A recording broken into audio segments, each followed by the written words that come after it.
صراط الذين أنعمت عليهم غير المغضوب عليهم ولا الضالين آمين. ربنا آتنا في الدنيا حسنة وفي الآخرة حسنة وقنا عذاب النار آمين. ربنا ظلمنا أنفسنا وإن لم تغفر لنا وترحمنا لنكونن من الخاسرين آمين.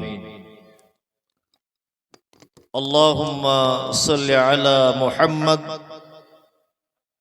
وعلى آل محمد كما صليت على إبراهيم وعلى آل إبراهيم إنك حميد مجيد.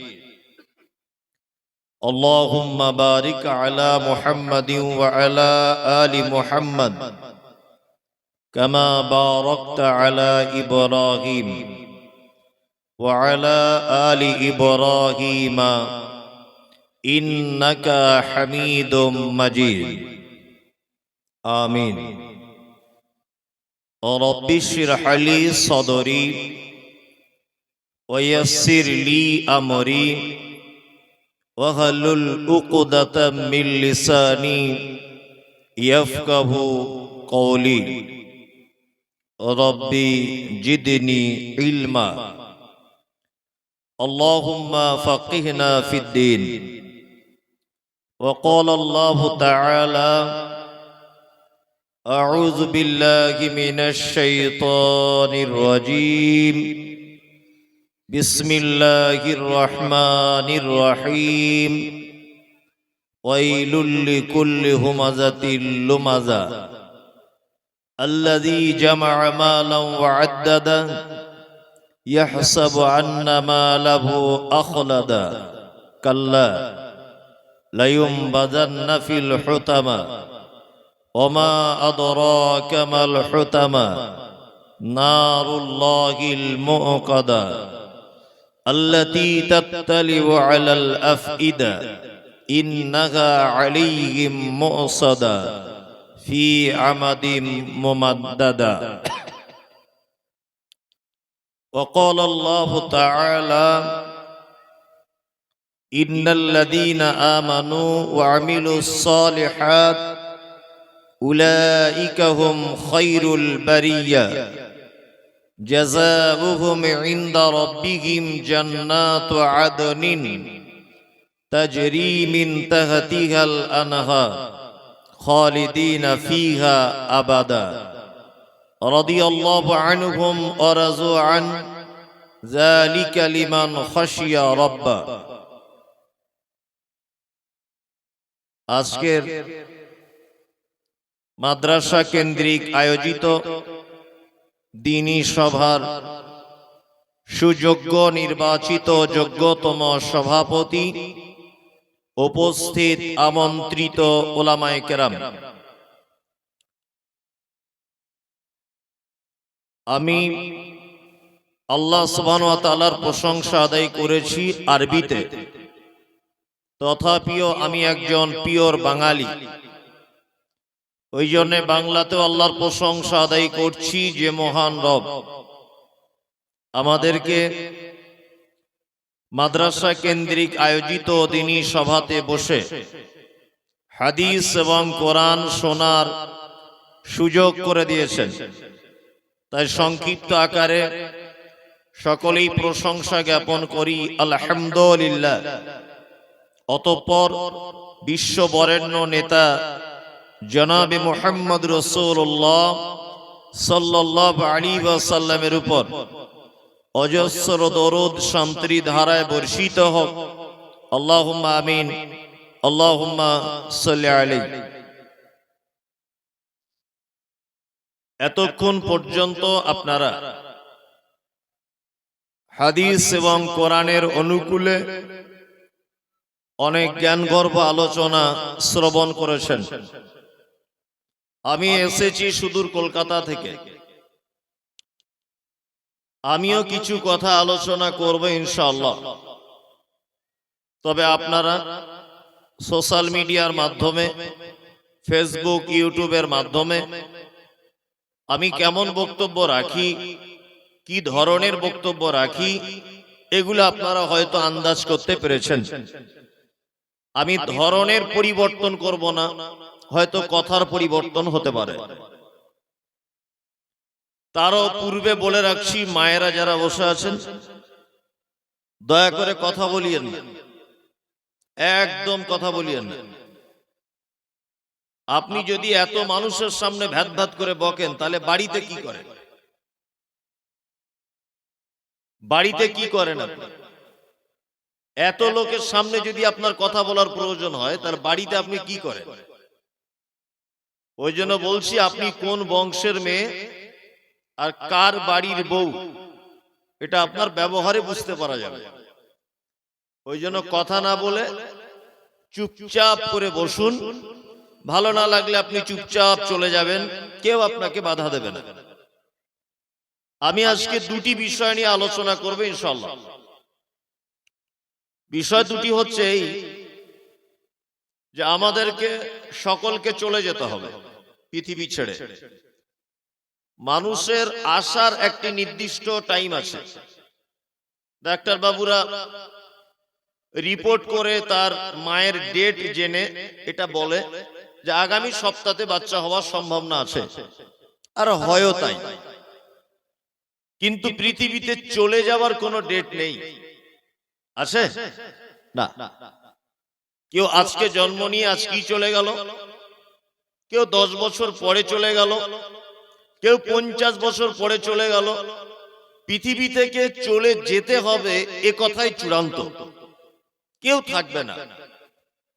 পৃথিবীর সমস্ত কথা ডুপ্লিকেট হতে পারে, চিটিংবাজি হতে পারে, 2 নম্বরই হতে পারে, কিন্তু একটি কথার ব্যাপারে পৃথিবীর সমস্ত মানুষের ঐক্যমত, হিন্দু, মুসলিম, ইহুদি, হাঁড়ি, চুয়ার, চামার, ছুতর, মেতর, যেই হোক, সবারই একটি মাত্র কথা যে পৃথিবী ছেড়ে চলে যেতে হবে। আর পৃথিবী ছেড়ে চলে যাওয়ার পর প্রথম যে জায়গাটা আমাদের রাখা হবে, জায়গাটির নাম কবর। কবর। আপনারা জানেন যে কোন মানুষ যদি কবরে পরিত্রাণ যদি পেয়ে যায়, তাহলে তার আর কোন জায়গায় আটকানোর চান্স নেই, আটকানোর চান্স নেই। তারপরে কবর থেকে উঠে আমাদেরকে কোথায় খাড়া হতে হবে? কিয়ামত। কিয়ামতের মাঠটা কেমন জানেন? আন্দাজ আছে কিয়ামতের মাঠ কেমন? এখানকার মেয়েগুলো খুব কিন্তু ভালো না, একদমই ভালো না। তো আপনারা এত কথা বলছেন কেন? শুধু নিঃশ্বাস নেবেন আর আমার দিকে তাকিয়ে থাকবেন, বা আপনি মাটির দিকে তাকিয়ে থাকুন। এত কথা বলার কি আছে? কিয়ামতের মাঠটা আপনাকে, আপনার নলেজ কতটুকু আছে জানি না কিয়ামতের মাঠ সম্পর্কে, আমি আপনাকে একটুখানি নলেজটা দিচ্ছি। আল্লাহ সুবহানাহু ওয়া তাআলা পবিত্র আল কোরআনের ভিতরে একটা কথা বললেন,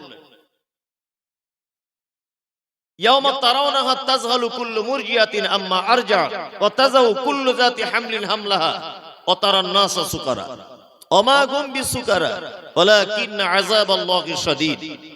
আল্লাহু আকবার। কিছুদিন আগে আপনারা দেখেছেন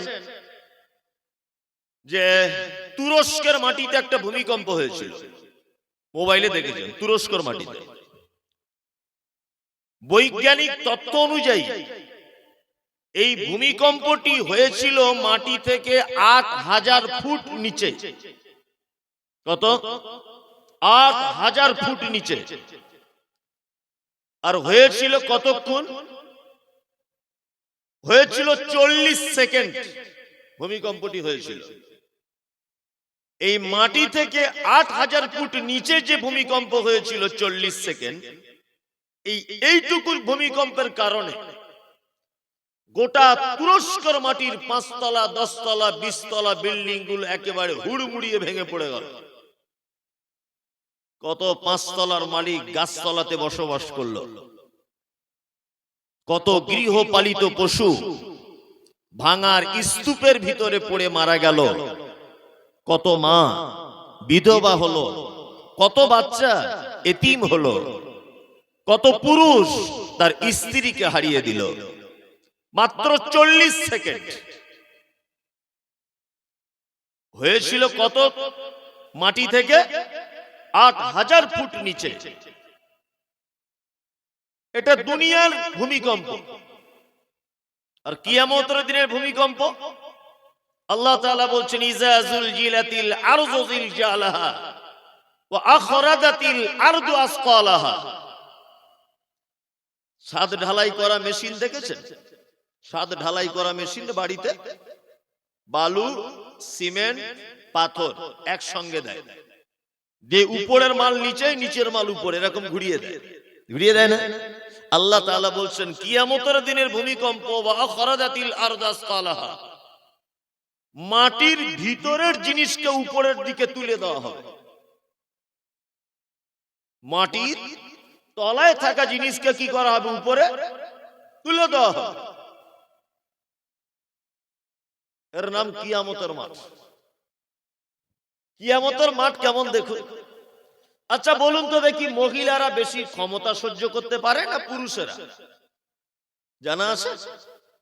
সব থেকে বেশি ক্ষমতা, সব থেকে বেশি কষ্ট সহ্য করতে পারে মহিলা না পুরুষ? না, মহিলারা সব থেকে বেশি কষ্ট সহ্য করতে পারে। আপনাকে দেখায় একটা জিনিস, চিকিৎসা বিজ্ঞানীরা বলছে যে একটা পুরুষকে যদি মারা হয় আর সেই মারের ওজনটা যদি 52 ডিগ্রি পর্যন্ত যদি থেমে যায়, তাহলে একটা পুরুষ মানুষ স্বাভাবিক গতিতে বেঁচে থাকবে। আমি যদি এই হাফেজ সাহেবকে যদি একটা ঘুষি মারি, বোঝানোর জন্য বলছি, এই ঘুষির ওজনটা যদি 52 ডিগ্রি পর্যন্ত হয়, তাহলে হাফেজ সাহেব নরমালি বেঁচে থাকবে, সমস্যা নেই। কিন্তু 52 থেকে 54, 53, 55 যদি পৌঁছে যায়, তাহলে ও মারা যাবে, ও আর বাঁচবে না। চিকিৎসা বিজ্ঞানীরা বলছে যে একটা মহিলাকে যদি একটা ঘুষি মারা হয়, সেই ঘুষির ওজন যদি 62 ডিগ্রি 62 ডিগ্রি পর্যন্ত যদি পৌঁছে যায়, মহিলাটা স্বাভাবিক গতিতে বেঁচে থাকবে, কিছুই হবে না। ওই জন্য দেখবেন অনেক মেয়েরা স্বামীর কাছে কত মার খাচ্ছে, স্বামী কত যে তাকে মারে ধরে, তবুও দেখবেন সংসার করেই যাচ্ছে। আমার মনে হয় ওই রকম মার যদি আপনাকে দেওয়া হতো, সংসার দূরের কথা, আপনাকে সুন্দরবনে গিয়ে বসবাস করতে হতো। কিন্তু ও শুধু মেয়ে বলে সহ্য করে না, আল্লাহকে এত সহ্য ক্ষমতা দিয়েছে। এবার আপনাকে একটা তথ্য পেশ করার জন্য ঘটনাটা বলছি। এখন মেয়েরা বাচ্চা জন্ম দেয় সিজারে। আগেকার দিনে মেয়েরা বাচ্চা জন্ম দিত নরমালে। চিকিৎসা বিজ্ঞানীরা বলছে যে একটা মা নরমালে বাচ্চা দিতে গিয়ে যত কষ্ট পায়, এই কষ্ট যদি পুরুষ মানুষের হতো, তাহলে 85% পুরুষ মানুষ হসপিটালের বেডে মারা যেত। কি বললাম বুঝলেন? একটা মহিলার নরমালে বাচ্চা হতে গিয়ে যে কষ্ট সহ্য করতে হয়, এই কষ্ট যদি পুরুষ মানুষের হতো, চিকিৎসা বিজ্ঞানীরা বলছে যে পুরুষ হলে 85% পুরুষ মানুষ হাসপাতালের বেডে মারা যেত। আল্লাহ ওদেরকে এত কষ্ট সহ্য করার ক্ষমতা দিয়েছে। আল্লাহ সুবহানাহু ওয়া তাআলা কি বলছেন জানেন? আল্লাহ সুবহানাহু ওয়া তাআলা বলছেন ইয়াউমা তারাউনাহা তাযহালু কুল্লু মুরজিআতিন আম্মা আরজাআত ওয়া তাযাউ কুল্লু যাতিন হামলিন হামলাহা ওয়া তারান নাসা সুকারা ওয়া মা হুম বিসুকারা ওয়ালাকিন্না আযাবাল্লাহি শাদীদ। সুবহানাল্লাহ। আমি মহিলাদের কথাটা বললাম কিয়ামতকে ভাবানোর জন্য, যে কিয়ামতের মাঠে কি অবস্থা হবে। আল্লাহ তাআলা বলছেন একজন মায়ের পেটে বাচ্চা থাকবে কিয়ামতের মাঠে, তার বাচ্চাটা এমনিতে নিচের দিক দিয়ে পড়ে যাবে। এটা কোরআনে আছে, সূরা হজ খুলে দেখুন। আল্লাহ বলছে একজন গর্ভধারিণী মা তার পেটে বাচ্চা নিয়ে থাকবে, কিয়ামতের দিন বাচ্চা তলার দিক দিয়ে পড়ে যাবে, ও বুঝতে পারবে না যে বাচ্চাটা কি করে পড়ে গেল। একজন দুগ্ধ দানকারিণী মা, অর্থাৎ যে মা তার বাচ্চাকে দুধ পান করায়, এই মায়ের আঁচল ধরে একজন বাচ্চা কাঁদবে আর বলবে, মা একটু দুধ দাও, মা একটু দুধ দাও। মা সেদিন তার বাচ্চাকে দুধ পান করাতে ভুলে যাবে। আল্লাহ কোরআন মাজিদে বলছে মানুষগুলিকে দেখতে পাওয়া যাবে কিয়ামতের মাঠে, তারা যেন সব মাতাল, সব মাতাল। আল্লাহ তারপরে বলছে নমা হুম বিসুকারা, একজনও তারা মদ পান করেনি, ওয়ালাকিন্না আযাবাল্লাহি শাদীদ, শুধু আমার কঠিন আযাবের ভয়ে তারা আজকে মাতালের মতো করে ঘুরছে। এর নাম কিয়ামতের মাঠ। কিয়ামতের মাঠ কেমন? আল্লাহ নবী সাল্লাল্লাহু আলাইহি ওয়াসাল্লাম বলছেন কিয়ামতের মাঠে নারী উলঙ্গ হয়ে থাকবে, পুরুষ খাতানা বিহীন অবস্থায় উলঙ্গ হয়ে থাকবে। এই কথা শোনার পরে আল্লাহ নবীর বিবি আম্মা জান আয়েশা আল্লাহ নবীকে প্রশ্ন করে বলছেন, আল্লাহ নবী, মহিলা যদি উলঙ্গ হয়ে থাকে আর পুরুষ যদি উলঙ্গ হয়ে থাকে, তা পুরুষ কি নারীর দিকে দেখবে না আর নারী কি পুরুষের দিকে তাকাবে না? আল্লাহ নবী সাল্লাল্লাহু আলাইহি ওয়াসাল্লাম বলছেন, আয়েশা, তাকানো তো অনেক দূরের কথা, একজন নারী তার পরনে যে পোশাক থাকবে না, একটা পুরুষ তার পরনে যে পোশাক থাকবে না, তারা এইটাই ভুলে যাবে। তাকানো তো দূরের কথা। এর নাম কিয়ামতের মাঠ। কত কঠিন আপনি বুঝুন। এবার আপনাকে আমি যে দুটি বিষয় আলোচনা করব, এই কিয়ামতের মাঠে আল্লাহ সুবহানাহু ওয়া তাআলা মানুষকে তিনটি দলে ভাগ করবেন। কটি দল? তিনটি। কোরআন মাজিদে এগুলো আছে, সব হাফেজ সাহেবরা বসে আছে মনে হয়, ধরবেন। আমার যদি কোথাও মিস হয়, আমি বারবার বলছি আমাকে নক করবেন যে এই জায়গাটা আপনি মিস করলেন। আমি তো মানুষ, মিস হতে পারে। এক কিয়ামতের মাঠে আল্লাহ সুবহানাহু ওয়া তাআলা সম্মানের চেয়ারে বসে থাকবেন বিচারের জন্য, কুরসিতে বসে থাকবেন। আল্লাহ সুবহানাহু ওয়া তাআলার কুরসির ডান দিকে একটা লোক থাকবে, আসহাবুল ইয়ামিন। কোরআনে তাদের নাম দেওয়া হয়েছে আসহাবুল ইয়ামিন। আল্লাহ সুবহানাহু ওয়া তাআলার ডান দিকে থাকবে কিছু লোক, আসহাবুশ শিমাল। আল্লাহ সুবহানাহু ওয়া তাআলার বাম দিকে থাকবে কিছু লোক। আর কোরআন মাজিদে আরেকটা শব্দ এসেছে, ওয়াসাবিকুনাস সাবিকুন। আরেকটা দল থাকবে আল্লাহ সুবহানাহু ওয়া তাআলার আগে, সামনে। ভালো করে বক্তব্যটা বোঝার বিনীত অনুরোধ করছি।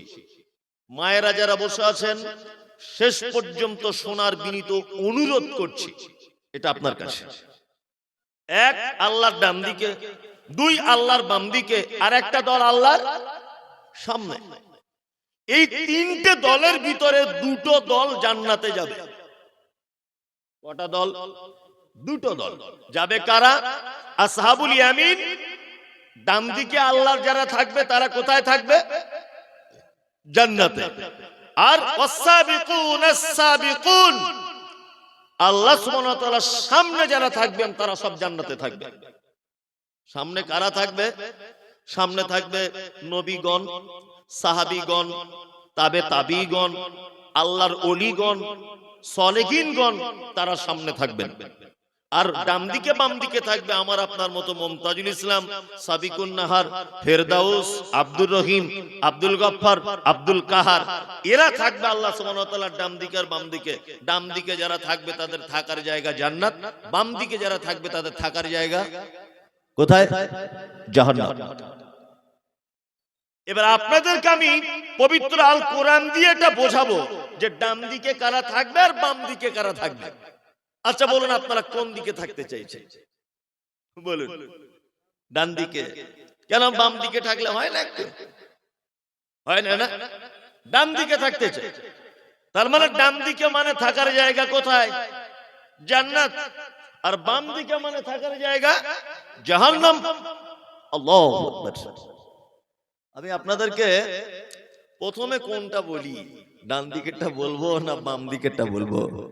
আসলে ডান দিকেরটা বললে বলা যায়, কিন্তু আমি মনে করছি বাম দিকেরটা আগে বলি, যে কোন কোন কাজ করলে মানুষ আল্লাহ সুবহানাহু ওয়া তাআলার বাম দিকে থাকবে। বিশেষ করে আমি প্রথম যে কথাগুলো বলবো, এই কথাগুলো মেয়েদের শোনা ফরজ, শুনতেই হবে। মেয়েদের শোনা ফরজ। আপনার স্ত্রী যদি এখানে এসে থাকে আলহামদুলিল্লাহ, যদিও না এসে থাকে তাহলে ওকে বাড়ি গিয়ে বলে দিবেন যে মমতাজুল সাহেব এসে কোরআন দিয়ে কথা বলে দিয়ে গেছে, তুমি যদি বাম দিকে থাকতে চাও, জাহান্নামে যেতে চাও, তাহলে এই কাজগুলো করো। এক, আল্লাহ তাআলা বলছেন কারা বাম দিকে থাকবে। আল্লাহ বলছেন ওয়াইলুল লিকুল্লি হুমাযাতিল লুমাযা, দুর্ভোগ তাদের জন্য, খারাপি তাদের জন্য, অসফলতা তাদের জন্য, জাহান্নাম তাদের জন্য। হুমাযাতিল লুমাযা, যারা মানুষের সামনে আর পিছনে বদনাম করে করে বেড়ায়। আপনি তো করেন না, কারু বদনাম করেন? হ্যাঁ, কারু বদনাম করেন? ওই জন্য আপনাকে আমি অনেকদিন আগে মোবাইলে কথা বলে দিয়েছি, সময় বেশি আছে বাড়ি বউয়ের সঙ্গে বসে গল্প করুন। আরো সময় বেশি আছে স্বামী স্ত্রী বসে বসে ওর মাথার উকুন বেছে দেন আর ও আপনার মাথার উকুন দেখে দিক। আরো টাইম বেশি আছে, ওর মাথার যন্ত্রণা হচ্ছে একটু টিপে দেন, ও আপনার পা গুলো একটু টিপে দিক। আরো বেশি টাইম ছেলে মেয়েকে একটু পড়াশুনো করান। আরো টাইম আছে পোতা পুতি নাতি পুতি এদেরকে নিয়ে একটু খেলাধুলো করুন বাড়ির ভিতরে। বাড়ির বাইরে বার হবেন। বাড়ির বাইরে বার হওয়া মানে শুধু এর গল্প ওর গল্প, এর নিন্দা ওর নিন্দা, এই সব কাহিনী।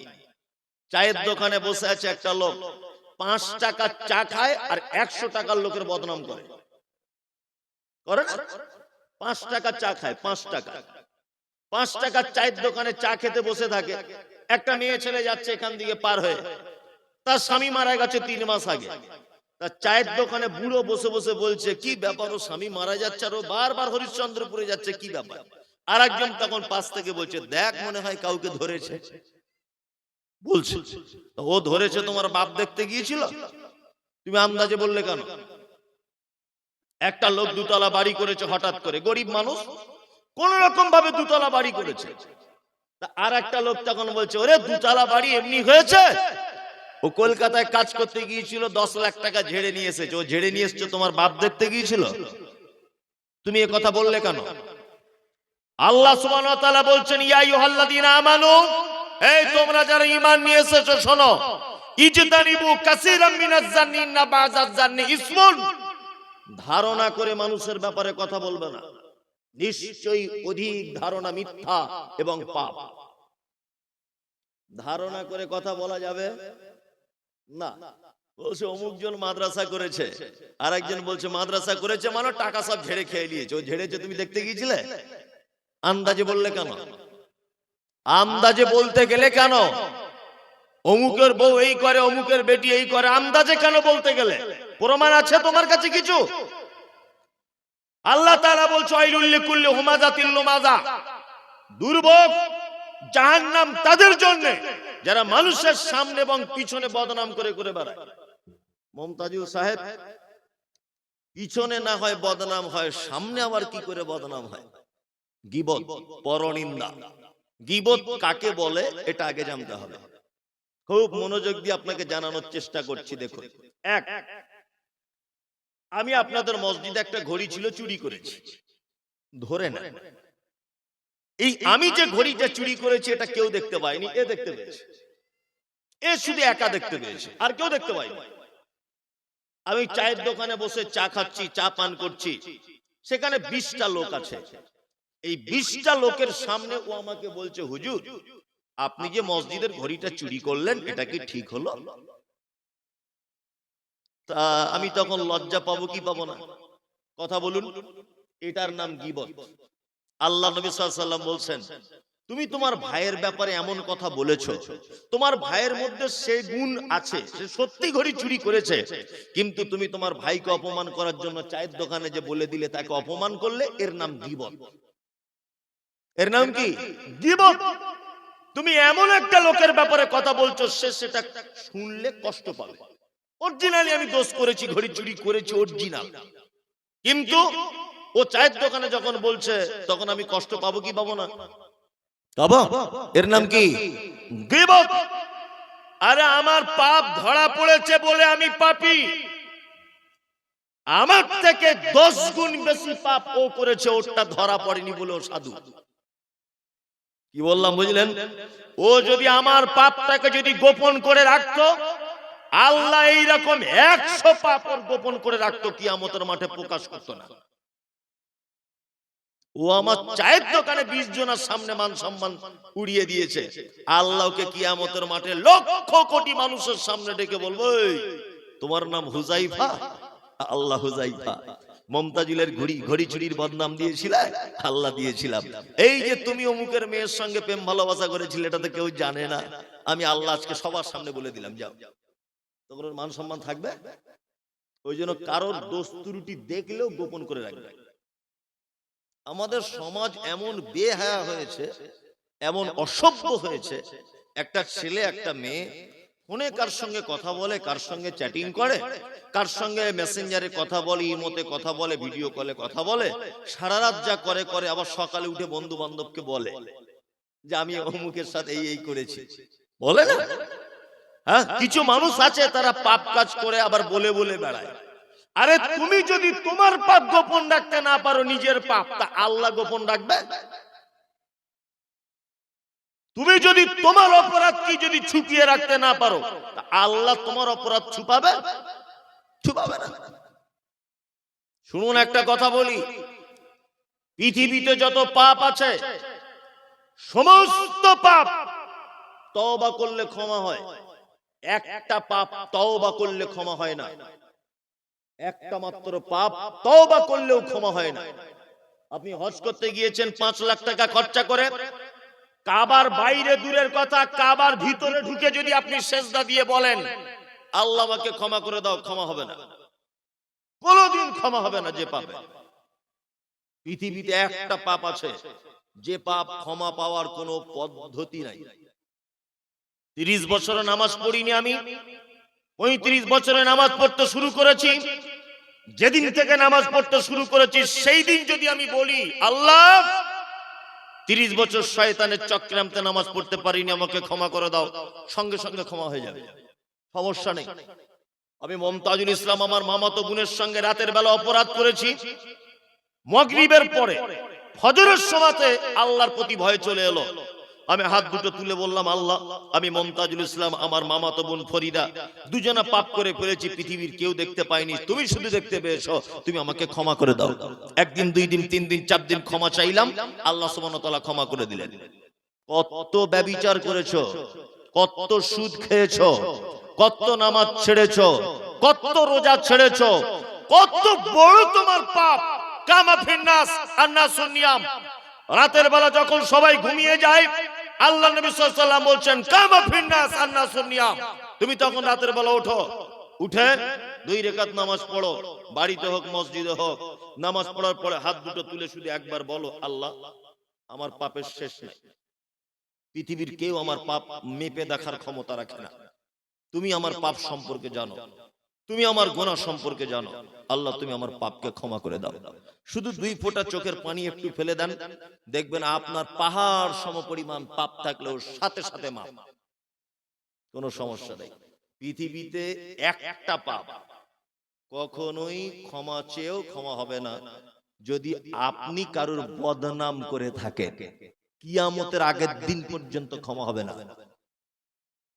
এত বড় পাপ, এ পাপ মেয়েরা বেশি করে, বদনাম করে, লোকে পরনিন্দা গীবত করে।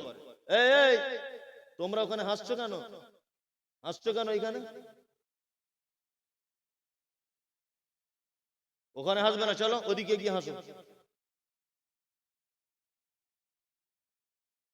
যে কথা আপনাকে বলছিলাম, গীবত কেন পাপ মাফ হবে না?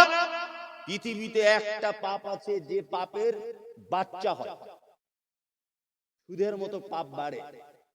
এক আশ্চর্য ব্যাপার। এই দেখুন, আপনাকে একটা জিনিস দেখাই। আমি আমার মামাতো বোনের সাথে ব্যভিচার করেছি, ও আর আমি ছাড়া কেউ জানে না। কেউ জানে? কেউ জানে না। ও ও ওইদিকে আল্লাহর কাছে ক্ষমা চাইছে, আমি এদিকে আল্লাহর কাছে ক্ষমা চাইছি। ও মাপ পেয়ে গেল, আমিও মাপ পেয়ে গেলাম।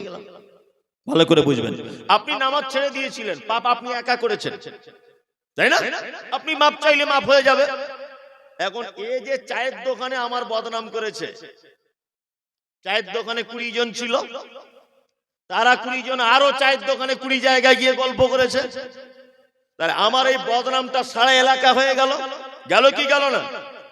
এখন আমার কাছে এসে বলছে, মমতাজুল হুজুর আপনি দয়া করে আমাকে ক্ষমা করে দেন, আপনার ব্যাপারে বদনাম করেছিলাম। আমি বললাম ঠিক আছে, ক্ষমা করে দিলাম। আমি নয় ওকে ক্ষমা করে দিলাম, কিন্তু এই যে আরো 4000 লোক জেনে গেল, তাদের কাছে কি করে ক্ষমা চাইবে? ও যে কথাটা ছড়িয়েছে, ও তাদেরকে মুখ কি করে বন্ধ করবে? ওই জন্য আল্লাহ নবী সাল্লাল্লাহু আলাইহি ওয়াসাল্লাম বলছেন, তুমি যদি কারোর বদনাম করো, সে তোমাকে ক্ষমা করলেও ক্ষমা হবে না।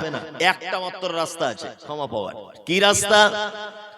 একটা রাস্তা হচ্ছে এই, আল্লাহর নবী বলছেন, তুমি যেখানে বসে তুমি তোমার ভাইয়ের বদনাম করেছো, ওইখানে বসে তুমি তোমার ভাইয়ের সুনাম করো। মুমতাজুল ইসলাম খুব ভালো লোক, খুব আল্লাহ ওয়ালা লোক, ভালো বক্তা, ভালো জ্ঞানী লোক। ওর মতো লোক হয় না, ও খুব জানি। ও একটা বিশাল বড় মাদ্রাসা চালায়, মোবাইলে আমি দেখেছি 200-300 ছেলে পড়ে। শুধু আমার সুনাম করুন, শুধু আমার সুনাম করুন, যেখানে আমার বদনাম করেছিলেন। আল্লাহর নবী বলছেন, আসা রাব্বুকুম, আশা করা যায় তোমার প্রভু আইয়ুকাফিরা আনকুম, এর সুনামের কারণে আগেকার বদনামগুলো মিটিয়ে দিতে পারে। কি বলছি বুঝতে পারছেন? তাহলে আজকে থেকে মোটামুটি এই দুটো জায়গা একটু বন্ধ রাখতে হবে। মুখ আছে বলে ধাত ধাত ধাত ধাত ধাত ধাত করে বকে গেলাম, চলবে না। ওকে, বেশি কথা বলবেন না, প্রয়োজনের অতিরিক্ত কথা বলবেন না, যেটা প্রয়োজন ওটাই বলবেন। যদি আপনি কারো বদনাম যদি করেন, আপনার সাজা কতটা? ছোট্ট একটা হাদিস শুনুন। আল্লাহ নবী সাল্লাল্লাহু আলাইহি ওয়াসাল্লাম তিনি বলছেন, আমি জিবরিল আমিনকে নিয়ে মিরাজের রাত্রিতে যাচ্ছি ঊর্ধ্বগমনে। মিরাজে যেতে যেতে রাস্তাতে অনেক ঘটনা, তার ভিতরে একটা ঘটনা হচ্ছে এই, আল্লাহ নবী বলছেন, আমি একটা রক্তের নদী দেখতে পেলাম। রক্তের নদী, রক্তের নদীর পানিটা টকবক করে ফুটছে। একটা লোককে দেখলাম রক্তের নদীতে ফেলে দেওয়া হয়েছে। লোকটা রক্তের নদী থেকে পাড়ে আসার চেষ্টা করছে। লোকটা যখন রক্তের নদীর পাড়ে এসে পৌঁছাচ্ছে, তখন আমি ফেরেশতাদেরকে দেখতে পেলাম, তাদের হাতে আছে বড় বড় পাথর।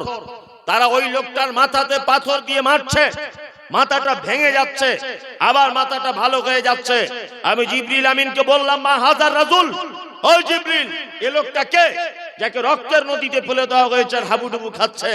জিবরিল আমিন তখন বলছেন, আল্লাহর নবী, এটা আপনার উম্মতের ওই লোক যে লোক সুদের টাকা খেত।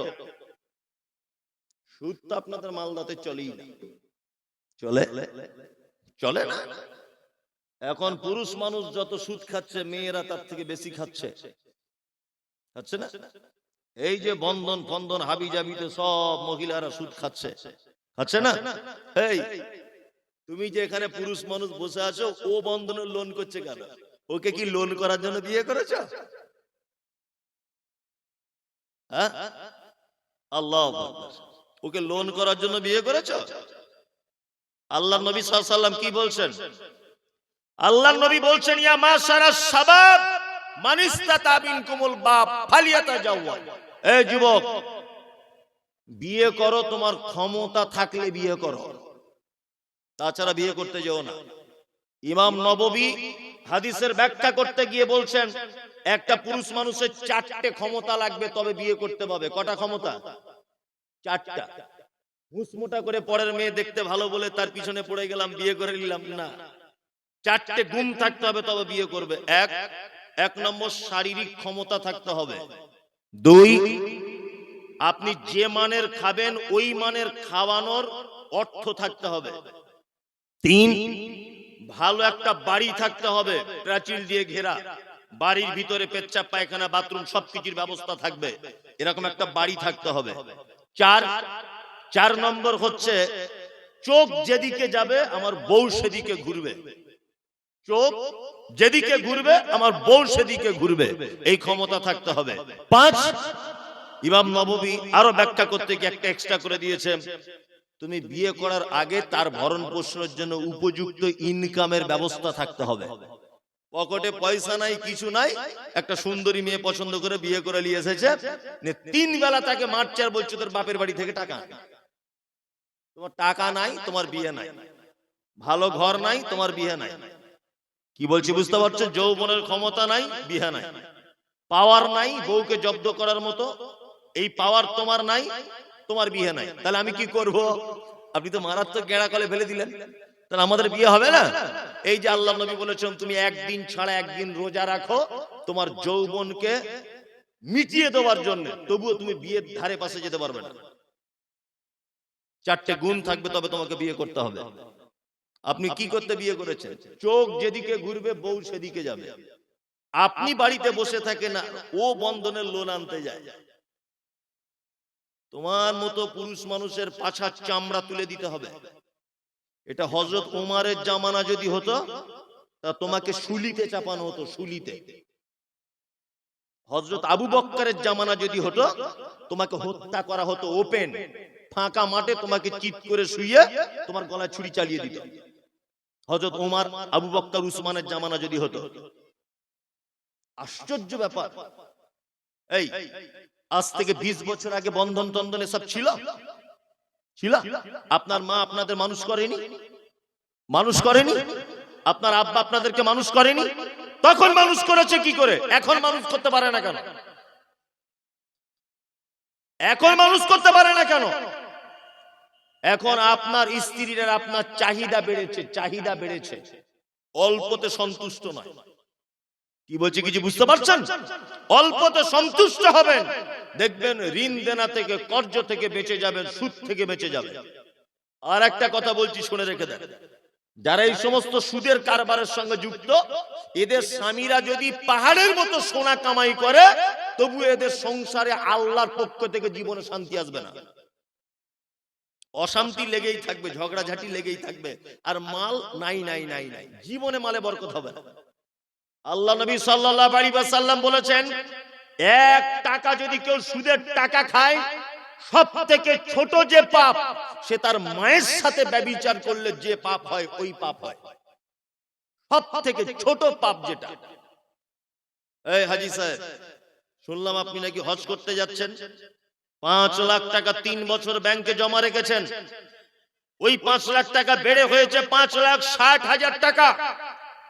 ব্যাংকে টাকা তোলার সময় 5,60,000 টাকা তুলে নিয়েছেন, আর ওই টাকা হজ হাউসে জমা দিয়ে আপনি হজ করতে চলে গেলেন। আপনার হজ তো হবে না, প্লেন ভেঙে যেত, শুধু অন্য হাজী সাহেব ছিল বলে ভাঙেনি।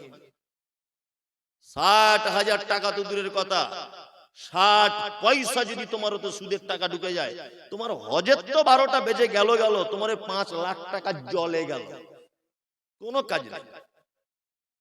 ওই জন্য বলছি, যারা ব্যাংকে টাকা পয়সা লেনদেন করেন, ম্যানেজার বাবুর কাছে একবার যাবেন, গিয়ে জিজ্ঞাসা করবেন, বাবু আমি পাড়া গ্রামের মানুষ, মূর্খ সূর্খ লোক, বুঝি না, তা বাবু আমাকে একটু দেখে বলো তো আমার ব্যাংকের অ্যাকাউন্টে কি কোনো সুদের টাকা ঢুকেছে? আমার তো 1 লাখ টাকা জমা আছে। যদি বলে হ্যাঁ আপনার 1260 টাকা সুদের হয়েছে, সঙ্গে সঙ্গে টাকা বার করে নিয়ে একেবারে নিঃস্ব গরিব অসহায় মানুষদের দিতে পারেন, না হলে কোথাও রাস্তায় কাজ হচ্ছে দিয়ে দেন, কোথাও বাথরুমের কাজ হচ্ছে দিয়ে দেন, নেকি হবে এই আশা করে নয়, এমনিতে ফেলে না দিয়ে কাউকে দিয়ে দেন। ধরে না আপনি ফেলেই দিলেন। কি বলছি বুঝতে পারছেন? খুব সতর্ক। আমি আপনাকে বলছিলাম গীবতের ভয়াবহতা।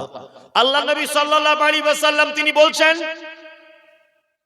যে আমি মিরাজের রাত্রিতে যেতে যেতে দেখলাম একটা সুদখোরের এই রকম ভাবে আযাব চলছে, রক্তের নদীতে তাকে ফেলে দেওয়া হয়েছে। আমি আরেকটু এগিয়ে গেলাম, আরেকটু এগিয়ে গিয়ে দেখছি একটা লোক, তার চারিদিকে পাথর নিয়ে দাঁড়িয়ে আছে ফেরেশতারা, আর ওই লোকটাকে দেখতে পেলাম তার হাতের নখগুলো তামা দিয়ে তৈরি করে, এত বড় বড় নখ, সে তার মুখের গোস্ত, বুকের গোস্ত ছিঁড়ে ছিঁড়ে ফেলছে।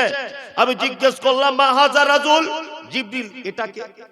এটা কি যে নিজের নখ দিয়ে নিজের মুখের গোস্ত, নিজের বুকের গোস্ত চামড়া ছিঁড়ে ছিঁড়ে ফেলছে এই লোকটা কে? তখন জিবরিল আমিন বলছেন এটা আপনার উম্মতের ওই লোকটা যারা পরনিন্দার গীবত করে করে বেড়াতো। এই কোনদিন ভুল করেও কারোর ব্যাপারে কোনো কথা বলবেন না, ঠিক আছে? আর আপনারা যারা পুরুষ মানুষ আছেন, আপনাকে একটা ছোট্ট পরামর্শ দিই, আপনার বাড়িতে জীবনে পাড়ার কোনো মেয়েকে ঢুকতে দিবেন না।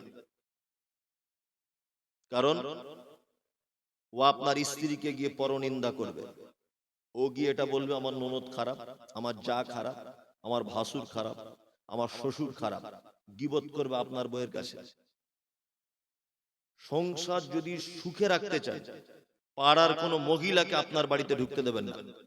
আজকে রাতে বাড়ি গিয়ে বলে দেবেন যে আমাদের বাড়িতে পাড়ার একটা বউ যেন না ঢুকতে পারে। আপনার বাড়িতে পাড়ার কোনো মেয়ে বারবার ঢুকছে মানে ভাববেন আপনার সুখের সংসারে 12টা বাজিয়ে দিবে। শুধু গীবত আর পরনিন্দা, শুধু নোংরা কথাবার্তা। মুহাম্মদ সাল্লাল্লাহু আলাইহি ওয়াসাল্লাম বোকা লোক ছিলেন না শিক্ষিত লোক ছিলেন না মারাত্মক পণ্ডিত ছিলেন না? ছিলেন কি ছিলেন না? এই দেখুন আপনার মেয়েরা যারা আছে একটা হাদিস শোনাই। আল্লাহ নবী সাল্লাল্লাহু আলাইহি ওয়াসাল্লাম তিনি বলছেন আমি মিরাজের রাত্রিতে জাহান্নামের দিকে দেখলাম, আমাকে জাহান্নাম দেখানো হলো। আল্লাহ নবী বলছেন তা আমি জাহান্নামের দিকে তাকিয়ে আছি, জাহান্নামের দিকে তাকিয়ে দেখলাম যে জাহান্নামে অহংকারী ধনী মানুষরা বেশি, অহংকারী ধনী মানুষরা বেশি। দুই নম্বর জাহান্নামের দিকে দেখলাম জাহান্নাম মানে শুধু নারী আর নারী, মানে মেয়েতে ভর্তি গোটা জাহান্নাম, শুধু মেয়ে আর মেয়ে, মেয়ে আর মেয়ে জাহান্নাম। আর তাদেরকে উলঙ্গ করে লোহার আকুশিতে করে টাঙানো আছে। আল্লাহু আকবার। মায়েরা যারা আছেন হাদিসটা শুনে নেন, মায়েদেরকে উলঙ্গ করে লোহার আকুশিতে করে জাহান্নামে টাঙানো আছে। আল্লাহ নবী বলছেন আমি নিজে চোখে দেখে এলাম। আল্লাহ নবী ফেরত এলেন, মিরাজের রাত্রিতে ফেরত আসার পর বক্তব্য রাখতে রাখতে তিনি বলছেন ইয়া মাশারাস শাবাব মান ইসতাতা মিনকুমুল বাব ফালিয়াতাজাওয়াজ। হে নারীরা তোমরা বেশি করে সাদাকা করো, দান করো। আমি তোমাদের এই মাত্র জাহান্নামে দেখে এলাম, অধিকাংশ নারী জাহান্নামে। তখন একজন বুদ্ধিমতী মহিলা আল্লাহর নবীকে ডেকে বলছেন আল্লাহর নবী আমরা যে জাহান্নামে যাব আপনি তার কিছু কারণ বলুন। কারণ আল্লাহ নবী সাল্লাল্লাহু আলাইহি ওয়াসাল্লাম বলছেন এক, প্রথম কারণ হচ্ছে অল্প জিনিসে তাদের মন ভরে না। মহিলারা প্রথমে জাহান্নাম যাবে তার কারণ কি? অল্প জিনিসে মন ভরে না। এই আপনার স্বামী 30 টাকা দামের ব্লাউজ এনেছে, আলহামদুলিল্লাহ, তোমার পছন্দ তো আমার পছন্দ, তুমি খুশি তো আমিও খুশি। তোমার জন্য শাড়ি নিয়ে এসেছে 200 টাকা দামের, অন্য একটা মহিলা 2000 টাকা দামের শাড়ি পরে, আমার দেখার দরকার নেই। পৃথিবীতে আমার শাড়ির দরকার নেই, ব্লাউজের দরকার নেই, আমার পায়জামারও দরকার নেই, আমার তেলের দরকার নেই, আমার মানে চিরুনিরও দরকার নেই, তুমি থাকলেই হবে। আর তুমি 2 টাকার ফিতে কিনে দিলেও আমি আলহামদুলিল্লাহ। সবাই সোনার আংটি পড়ছে, তুমি না হলে আমাকে ইমিটেশনের কিনে দিও, আলহামদুলিল্লাহ। এই নারী জান্নাতে যাবে। অল্পতে যারা সন্তুষ্ট হয়, কখন আপনার স্বামীর প্রতি জুলুম করতে যাবেন না, আমাকে এটা লাগবেই, এটা অসভ্য মেয়েদের কাজ। ও যেটা এনে দিবে আলহামদুলিল্লাহ। ও যদি ডাল ভাতে খুশি আমিও খুশি, আমি কালো শাড়ি পরলে যদি ও খুশি হয় আমি তাতে খুশি, আমার হাতে আংটি না থাকলে যদি ওর ভালো লাগে আমারও আলহামদুলিল্লাহ, আমি হাতে মেহেন্দি পরলে ওর যদি ভালো লাগে তা পরবো, ওর যদি খারাপ লাগে পরবো না। ওর খুশিতেই আমার খুশি। অল্পতে সন্তুষ্ট হতে হবে। মোটা কাপড়, মোটা ভাত, কম দামি সাবান, কম দামি তেল, আলহামদুলিল্লাহ, আমার বেশি কিছু দরকার নেই, শুকরিয়া।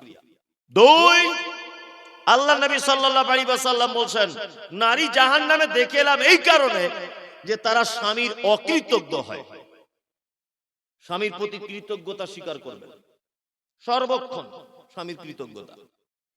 আমাদের মেয়েদের একটা দোষ আছে না? মেয়েদের মারাত্মক দোষ। কি দোষ? দেখবেন আপনি একটা পুকুর থেকে 4 কেজি কাতল মাছ কিনেছেন, ধরেছেন আপনার পুকুর থেকে, তা রান্না করেছেন, আপনার স্বামী স্ত্রী দুজনে খেতে বসেছেন। তা আপনার স্ত্রীকে জিজ্ঞাসা করবেন, হাসিনার মা, মাছটা খুব টেস্ট বলো। ও দেখবেন এক চান্সে বলবে, না না, আমার আব্বাদের পুকুরের মতো টেস্ট নাই। এটাও বলবে। ও জীবনে বলবে না যে হ্যাঁ তোমাদের পুকুরের মাছটা ভালো। মানে ও একটু নিজের বাপ, নিজের ভাই, নিজের বোন ছাড়া কিছু বুঝে না। কি বললাম বুঝলেন? অকৃতজ্ঞ হয়। আল্লাহু আকবার। স্বামীর প্রতি যত্নশীল হন। মেয়েরা অনেক শ্রোতা আছে, স্বামীর প্রতি একটু যত্নশীল হন। 3, আল্লাহ নবী সাল্লাল্লাহু আলাইহি ওয়াসাল্লাম বলেছেন গীবত, পরনিন্দা করে। কি করে? পরনিন্দা। যে কথা বলার জন্য এইখানটা এলাম, পরনিন্দা, গীবত করে, পরচর্চা করে বেশি। এই যে মহিলারা যারা বসে আছে, এই একজনা এই বলার পরে সুস্থ হয়েছে, এর আগে কেউ সুস্থ ছিল না, অসুস্থ। তোর ননদ কি করে, তোর স্বামী কি করে, তোর শাশুড়ি কি করে, তুই কোন গাড়িতে এলি, তোর ননদের পা ভেঙে গিয়েছিল ঠিক হয়েছে, তোর ননদের বাচ্চাটা কেমন আছে, এই সব কাহিনী জলসা শুনতে যাওয়া বলুন আর যেখানেই বলুন। আল্লাহ, আমি একটা কথা বলতে বলতে এতদূর চলে এসেছি, সেটা কি? বাম দিকে থাকবে কারা? যারা মানুষের আগে পিছনে কি করে? বদনাম করে, গীবত করে। 2, আল্লাহ তাআলা বলছেন আল্লাযী জামা মালা ওয়া আদ্দাদা, দুর্ভোগ তাদের জন্য। আর বাম দিকে থাকবে তারা যারা সম্পদ জমা করে গুনে গুনে রাখে। সম্পদ জমা করে কি করে? সম্পদ বাঁচাতে পারে? টাকা বাঁচাতে পারে? পারবে? পারবে না। আপনারা জানেন যে বামফ্রন্টের সবথেকে বড় নেতা ছিলেন কমরেড জ্যোতিবাবু। বামফ্রন্টের তখনকার দিনে আপনারা সিনিয়র মানুষেরা জানেন কমরেড জ্যোতিবাবু মুখ্যমন্ত্রী ছিলেন। আচ্ছা বলুন, বাঁচতে পেরেছেন? বেঁচে আছেন? আপনাদের দিনাজপুরেই তো বাড়ি মনে হয় প্রিয়রঞ্জন দাস মুন্সি। রাজনৈতিক বক্তব্যের জগতের জাদুকর ছিলেন তিনি। বাঁচতে পেরেছেন? পারেননি। প্রণব বাবু রাষ্ট্রপতি হয়েছিলেন সারা ভারতবর্ষের, বেঁচে থাকতে পেরেছেন? শাহজাহান বাঁচতে পেরেছে? না। সেকেন্দার বাঁচতে পেরেছে? পারেনি। পৃথিবীতে টাকার ক্ষমতা দিয়ে কেউ বেঁচে থাকতে পারে না। আল্লাহ তাআলা বলছে আল্লাযী জামা মালা ওয়া আদ্দাদা, যারা মাল জমা করে গুনে গুনে রাখে, ইয়াহসাবু আন্না মালাহু আখলাদা, তারা মনে মনে ভাবে মালই আমাকে বাঁচাবে, মালই আমাকে বাঁচাবে। এবার আল্লাহ ধিক্কার জানিয়ে বলছেন কাল্লা, কখনোই নয়, লায়ুম বাজান্না ফিল হুতামা, ওদেরকে হোতামা নামক জাহান্নামে নিক্ষেপ করা হবে। ওদেরকে কোথায় নিক্ষেপ করা হবে? হোতামা নামক জাহান্নামে। আল্লাহ আবার বলছেন ওমা আদরাকা মাল হুতামা, নবী আপনি কি জানেন হুতামা কেমন? আপনি কি জানেন হুতামা কেমন? নারুল্লাহিল মুকাদা, আল্লাহ বলছে হোতামা জাহান্নাম মানে শুধু আগুন আর আগুন, উজ্জ্বলিত আগুন। আল্লাতী তাত্তালিউ আলাল আফইদা, হোতামা নামক জাহান্নামের আগুনের এত তাপ যে মানুষের অন্তঃকরণ পর্যন্ত পুড়িয়ে ছাই করে দেওয়া হবে। ইন্নাহা আলাইহিম মুসাদা।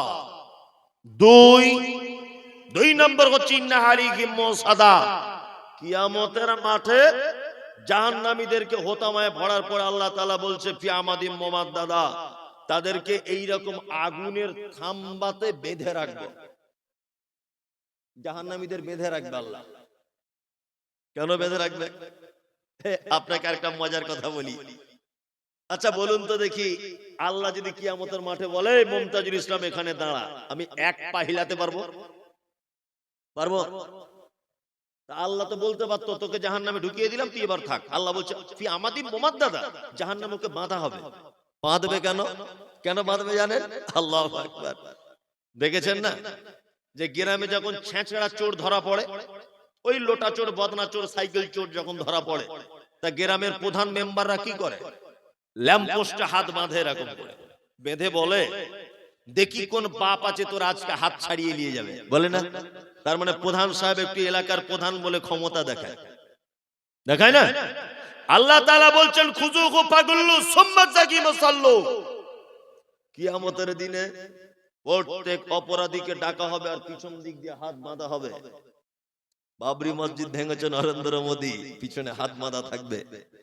অমিত শাহ হাত বাঁধা থাকবে, দিলীপ ঘোষ হাত বাঁধা থাকবে, শুভেন্দু অধিকারী হাত বাঁধা থাকবে। মুসলিমদের ব্যাপারে তোমরা অত্যাচার করেছো, ওয়াকাবের সম্পত্তি কেড়ে নিয়েছো, আল্লাহ বলছে খুযুহু ফাগুল্লু সুম্মা জাকিমু সাল্লু। প্রত্যেক অপরাধীদের কিয়ামতের মাঠে হাত পিছন দিক দিয়ে বাঁধা হবে, সুম্মা জাকিমু সাল্লু, তাদেরকে হিঁচড়ে হিঁচড়ে জাহান্নামের ভিতরে নিক্ষেপ করা হবে। জাহান্নামে বাঁধা হবে কেন? আল্লাহ তাআলা সেদিন নিজের ক্ষমতা দেখাতে গিয়ে বলবে, দেখি তোমরা দুনিয়াতে কত ক্ষমতাবান ছিলে, তুমি তো দেশের প্রধানমন্ত্রী, তুমি সেই নরেন্দ্র মোদী না? আল্লাহ আমি নরেন্দ্র মোদী, দেখি আজকে অমিত শাহর হাত বাঁধা তোর কত বাপের ক্ষমতা আছে, খোল খোল এখান থেকে। অমিত শাহর হাত বাঁধা থাকবে, শুভেন্দু অধিকারীকে ডাকা হবে, খোল দেখি ওর হাত খোল। আল্লাহ তাআলা আহকামুল হাকিমিন, সেদিন বিচারকের বিচারক। কোন অপরাধীদের হাত খোলার সুযোগ কারো থাকবে না, কারো থাকবে না। আল্লাহ নিজের ক্ষমতা দেখানোর জন্য, পাওয়ার দেখানোর জন্য আল্লাহ সুবহানাহু ওয়া তাআলা প্রত্যেক অপরাধীদের হাতগুলো বাঁধবেন আর বলবেন তোর কে নেতা আছে ডাক, তোর কোন স্বরাষ্ট্রমন্ত্রী আছে ডাক, তোর কোন হুজুর আছে ডাক। কিয়ামতের মাঠে তোর হাতটা আজকে কেউ খুলবে? কেউ খুলতে পারবে সেদিন? পারবে? পারবে না। এইবার আপনাদেরকে দুইটা কথা এখানে বলে দিলাম, এরা বাম দিকে থাকবে। এক, যারা সামনে পিছনে বদনাম করে, এদের থাকার জায়গা কোথায়? জাহান্নাম। দুই, যারা সম্পদ জমা করে গুনে গুনে রাখে আর মনে করে আর ভাবে সম্পদই আমাকে বাঁচাবে, চিরকাল থাকবে। এই দুই শ্রেণীর মানুষের থাকার জায়গা কোথায়? জাহান্নাম। আল্লাহ বলছে, এটা আমি বলি। আর এখন আপনারা জানেন সোশ্যাল মিডিয়া মমতাজুল ইসলাম মানে একটা বিতর্কের বিষয়। মানে শুধু একটা কথা মুখ থেকে বার হওয়া যা দেরি, সঙ্গে সঙ্গে মোবাইলে দেখছি তোলপাড় শুরু হয়ে গেল, সঙ্গে সঙ্গে তোলপাড় শুরু হয়ে গেল। আল্লাহু আকবার। আর একটা কথা আপনাকে বলছি, বাম দিকে কারা থাকবে না, বাম দিকের আর বলতে গেলে টাইম চলে যাবে। এবার ডান দিকের আপনাদেরকে বলে দিই কারা কারা ডান দিকে থাকবে। আল্লাহ সুবহানাহু ওয়া তাআলা, এই যারা বসে আছেন আপনাদেরকে একটা হাদিস বলবো, আর ওদের ব্যাপারে একটা হাদিস বলবো, মেয়েদের ব্যাপার আর আপনাদের ব্যাপারে একটা। এই হাদিসগুলো বলে আল্লাহ নবী সাল্লাল্লাহু আলাইহি ওয়াসাল্লাম বলছেন জান্নাতে যারা যাবে তারা এই এই কাজ করলে জান্নাত চলে যাবে। এক, প্রথম নারী পুরুষ সবার জন্য একটা হাদিস বলে দিচ্ছি, ভালো করে শুনে রেখে দেন।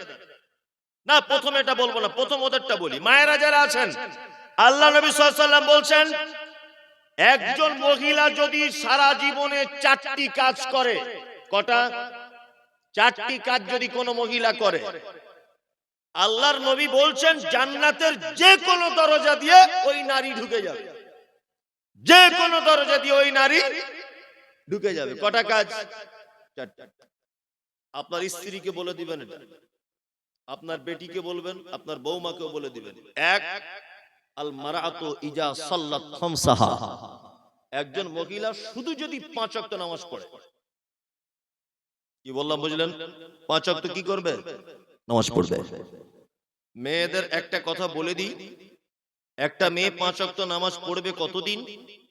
কেউ পড়বে 25 দিন, কেউ পড়বে 27 দিন, কেউ পড়বে 23 দিন। বাকি দিনগুলো আল্লাহ তার ছুটি দিয়ে দিয়েছে, কাজা করা লাগবে না। কিন্তু রমজান মাসে যদি রোজা করতে করতে অসুস্থ হয়ে যায়, যে কটা রোজা ভাঙা যাবে পরবর্তীতে পরিশোধ করে দিতে হবে, নামাজ পরিশোধ করা লাগবে না।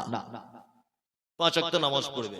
2, অসমাত শাহরাহা, 1 মাস সিয়াম পালন করবে। ওই মহিলারা যারা আছেন, মেয়েটার 12 বছর বয়স, ওর মা বলছে মা তুই রোজা করিস না, তোর চেহারা খারাপ হয়ে যাবে। তুমি মা? তুমি মা না, তুমি অন্য কিছু। তুমি মা? তুমি 15 বছরের মেয়ে বলছে মেয়ের পরীক্ষা আছে, আমার রোজা করতে হবে না মা। তো 15 বছরের মেয়ে সারাদিন খাচ্ছে আর তার মা তার জন্য রান্না করছে। ও মা, আস্তাগফিরুল্লাহকে মা ভাবতেই তো কেমন লাগছে। আল্লাহু আকবার। ওর পরীক্ষা আছে, তাই কি হলো? ও পরীক্ষাটা কি সমস্যা? বলছে শরীর খারাপ হয়ে যাবে আমার, ওই জন্য মেয়েটাকে আর 2 বছর পরে বিয়ে দিতে হবে, চেহারা খারাপ হয়ে যাবে। কি খারাপ হবে? আর আল্লাহ যদি ইচ্ছা করে সারা শরীরে বসন্ত দিয়ে দাগ করে দিবে, তখন কি করবে? তখন কি করবে? আল্লাহ এটা পারে কি পারে না? পারে। এই তো আর 1-1.5 মাস পরে মনে হয় রমজান শুরু, ফেব্রুয়ারি 18 তারিখ, মানে মাঝখানে জানুয়ারি মাসটা আছে, আর একটা মাস জানুয়ারি আছে, তাই তো? আল্লাহু আকবার। কত ভালো ভালো মেয়েরা ছেলেরা রোজা রাখে না, যুবক ছেলে। রমজান মাস এলে ওর যত গ্যাসের অসুখ, ওর মানে কলেরা, ওর পায়খানা, ওর পেচ্ছাপ, ওর সুগার, সব রমজান মাসে। আর এমনি মাসে দেখুন জনমের খাওয়া খাচ্ছে আর বিড়ি টানছে। আর রমজান মাস এলে ওর যত অসুখ। আপনাদের এখানে অবশ্য সব লোক করে, সব লোক করে। জওয়ান ছেলে, জওয়ান ছেলে মানে 3-4 জনের সঙ্গে একা মারপিট করতে পারবে, এরকম ছেলে বলছে শরীর খারাপ। তোমার কি শরীর খারাপ? বদমাইশির জায়গা পাও না। সিয়াম ফরজ, ইবাদত করবেন ইনশাআল্লাহ। ইনশাআল্লাহ বলুন, ইনশাআল্লাহ। এ মায়েরা যারা আছেন, ওসামাত শালাগা ওয়া আতাআত বালাগা, স্বামীর সেবা যত্ন করবেন। ওর ব্যবহার যদি আপনার কাছে উচ্ছের মতো তিতো হয়, তবু ওকে ভালোবেসে যেতে হবে, তবু ওর কথা অমান্য করা যাবে না। কি বললাম বুঝলেন? এখন মেয়েরা খুব টেনশনে, ছেলেগুলো খুব ঠিক আছে, যে তাহলে এবার ভালোই বলে দিয়ে গেল মুমতাজুল সাহেব, যা করবো তো সব মেনে নিতে হবে, আমার বউ এখানে বসে আছে, তাই না? পুরুষ মানুষদের এবার একটা কথা বলছি, আল্লাহ নবী সাল্লাল্লাহু আলাইহি ওয়াসাল্লাম বলছেন, ওই পুরুষ মানুষ আল্লাহর নিকটে ভালো যে পুরুষ মানুষ তার স্ত্রীর কাছে ভালো। না, এবার ওর কাছেও আপনাকে ভালো হওয়া লাগবে, আর ওর কাছে ভালো সার্টিফিকেট পাওয়া অত সহজ নয়। ওরা সহজে কাউকে সার্টিফিকেট দেয় না। 13 বছর আপনার খাচ্ছে, 13 বছর। ওই যে শাড়িটা পরে আছে আপনার টাকার, ব্লাউজটা আপনার টাকার, তবুও পাশের বাড়ির রোজিনার মায়ের সাথে গল্প করছে। কি বলবো, বাপ মা দেখে দিয়েছে, আছি 13টা বছর যেন আগুনের উপরে বসে আছে, রোজিনার মাকে বলছে। অথচ ভাত খেয়ে এসেছে এখন ওই পুরুষ মানুষটারই, ওর ভাত ওর পেটে আছে, ওর বদনাম করছে। কি বললাম বুঝতে পারছেন তো? আল্লাহু আকবার। স্বামীর প্রতি একটু যত্নশীল হবেন। আল্লাহ নবী সাল্লাল্লাহু আলাইহি ওয়াসাল্লাম স্বামীকে, আল্লাহ নবী সাল্লাল্লাহু আলাইহি ওয়াসাল্লামের স্ত্রীরা স্বামীদের কত ভালোবাসতেন। একটা চমৎকার হাদিস মনে পড়ে গেল, বলি। কি হলো? চমৎকার একটা হাদিস মনে পড়ে গেল, বলি। আল্লাহ নবী সাল্লাল্লাহু আলাইহি ওয়াসাল্লামের বিবিরা কেমন ভালোবাসতেন। আল্লাহ নবীর বিবি আয়েশা বলছেন, আয়েশা রাদিয়াল্লাহু তাআলা আনহা তিনি বলছেন, কি বলছেন?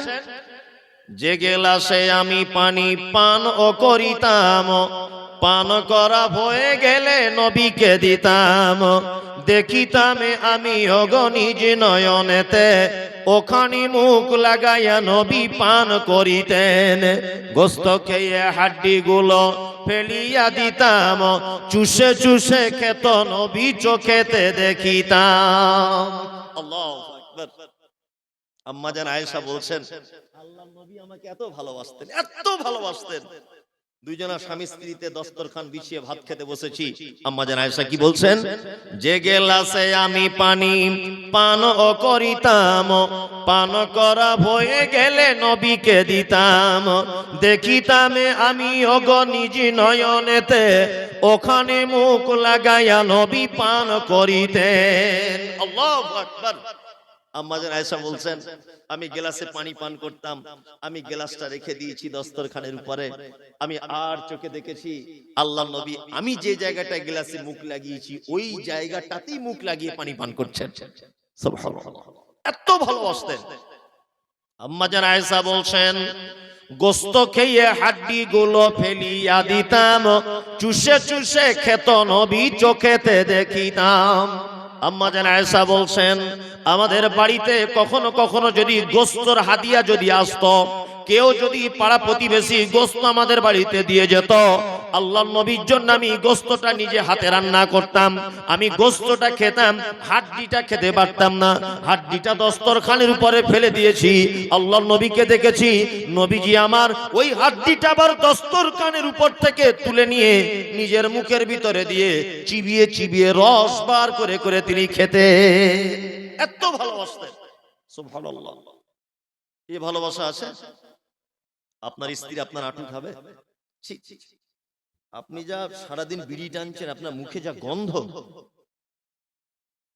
ও যে আপনার সংসার করছে, এটা আলহামদুলিল্লাহ। ছি, ছি, ছি। সারাদিন বিড়ি টানছে, সারাদিন। আরে পান গুটকা এইসব খাচ্ছে সারাদিন, ও দাঁতগুলো মনে হচ্ছে তরমুজের বিচি, এমন কালার করে দিয়েছে সুন্দর দাঁতটা। আর বউ আর আঁটু খাবে কি করে? খাওয়া যায়? ছি ছি, আস্তাগফিরুল্লাহ। ও যে আপনার কাছে আছে আলহামদুলিল্লাহ বলে, এখন কিছু উপায় নেই, একটা বাচ্চা হয়ে গেছে, ছেড়েও যেতে পারছে না। তাছাড়া আপনি যা পুরুষ মানুষ, ঘর সংসার করার মতো নয়। কি বললাম বুঝলেন? অথচ নবীদের বিবিরা এত ভালোবাসতেন, এত মহব্বত করতেন, এত হামদর্দি ছিল এক অপরের প্রতি। সুবহানাল্লাহ। আল্লাহ নবী সাল্লাল্লাহু আলাইহি ওয়াসাল্লাম তারপরে বলছেন, ওয়া হাসানাত ফারজাহা, এই নারীরা, ফাতাদখুল মিন আবওয়াবুল জান্নাতি সাত, জান্নাতের 8টা দরজার যে কোনো দরজা দিয়ে ঢুকে যাবে। 4 নম্বরে একটা কাজ করবে, আহসানাত ফারজাহা, লজ্জাস্থানে হেফাজত করবে। লজ্জাস্থানে কি করবে? হেফাজত করবে, পর্দা করবে। এখানে পর্দা আছে তো? পর্দা আছে?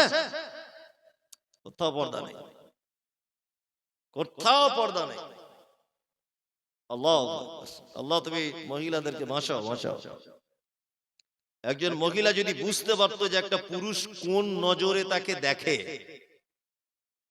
একটা পুরুষ কোন নজরে তাকে দেখে, এটা যদি একটা মহিলা বুঝতে পারতো, তা হাদিসে এসেছে সেই মহিলাটা নিজের মাথাতে পেরেক ঢোকাতে, পেরেক ঢুকিয়ে দিত। এইটা সে মেনে নিতে পারতো, আমার মাথায় পেরেক ঢোকানো হোক। কিন্তু একটা পুরুষের চোখ যে কত খাতারনাক। এখন আবার কত যে ঢঙের কথা উঠেছে, মহিলারা বলছে পর্দা মনের ব্যাপার। আমি যদি কারোর দিকে না তাকাই, মনের ব্যাপার পর্দা। অনেক মহিলারা বলছে না, বলছে। আর এখন আবার বোরখা উঠেছে, এ বোরখা তো পর্দার বোরখা নয়। এখন বেশিরভাগ মহিলারা বোরখা পড়ছে একটা কারণে, সেটা কি বলুন তো?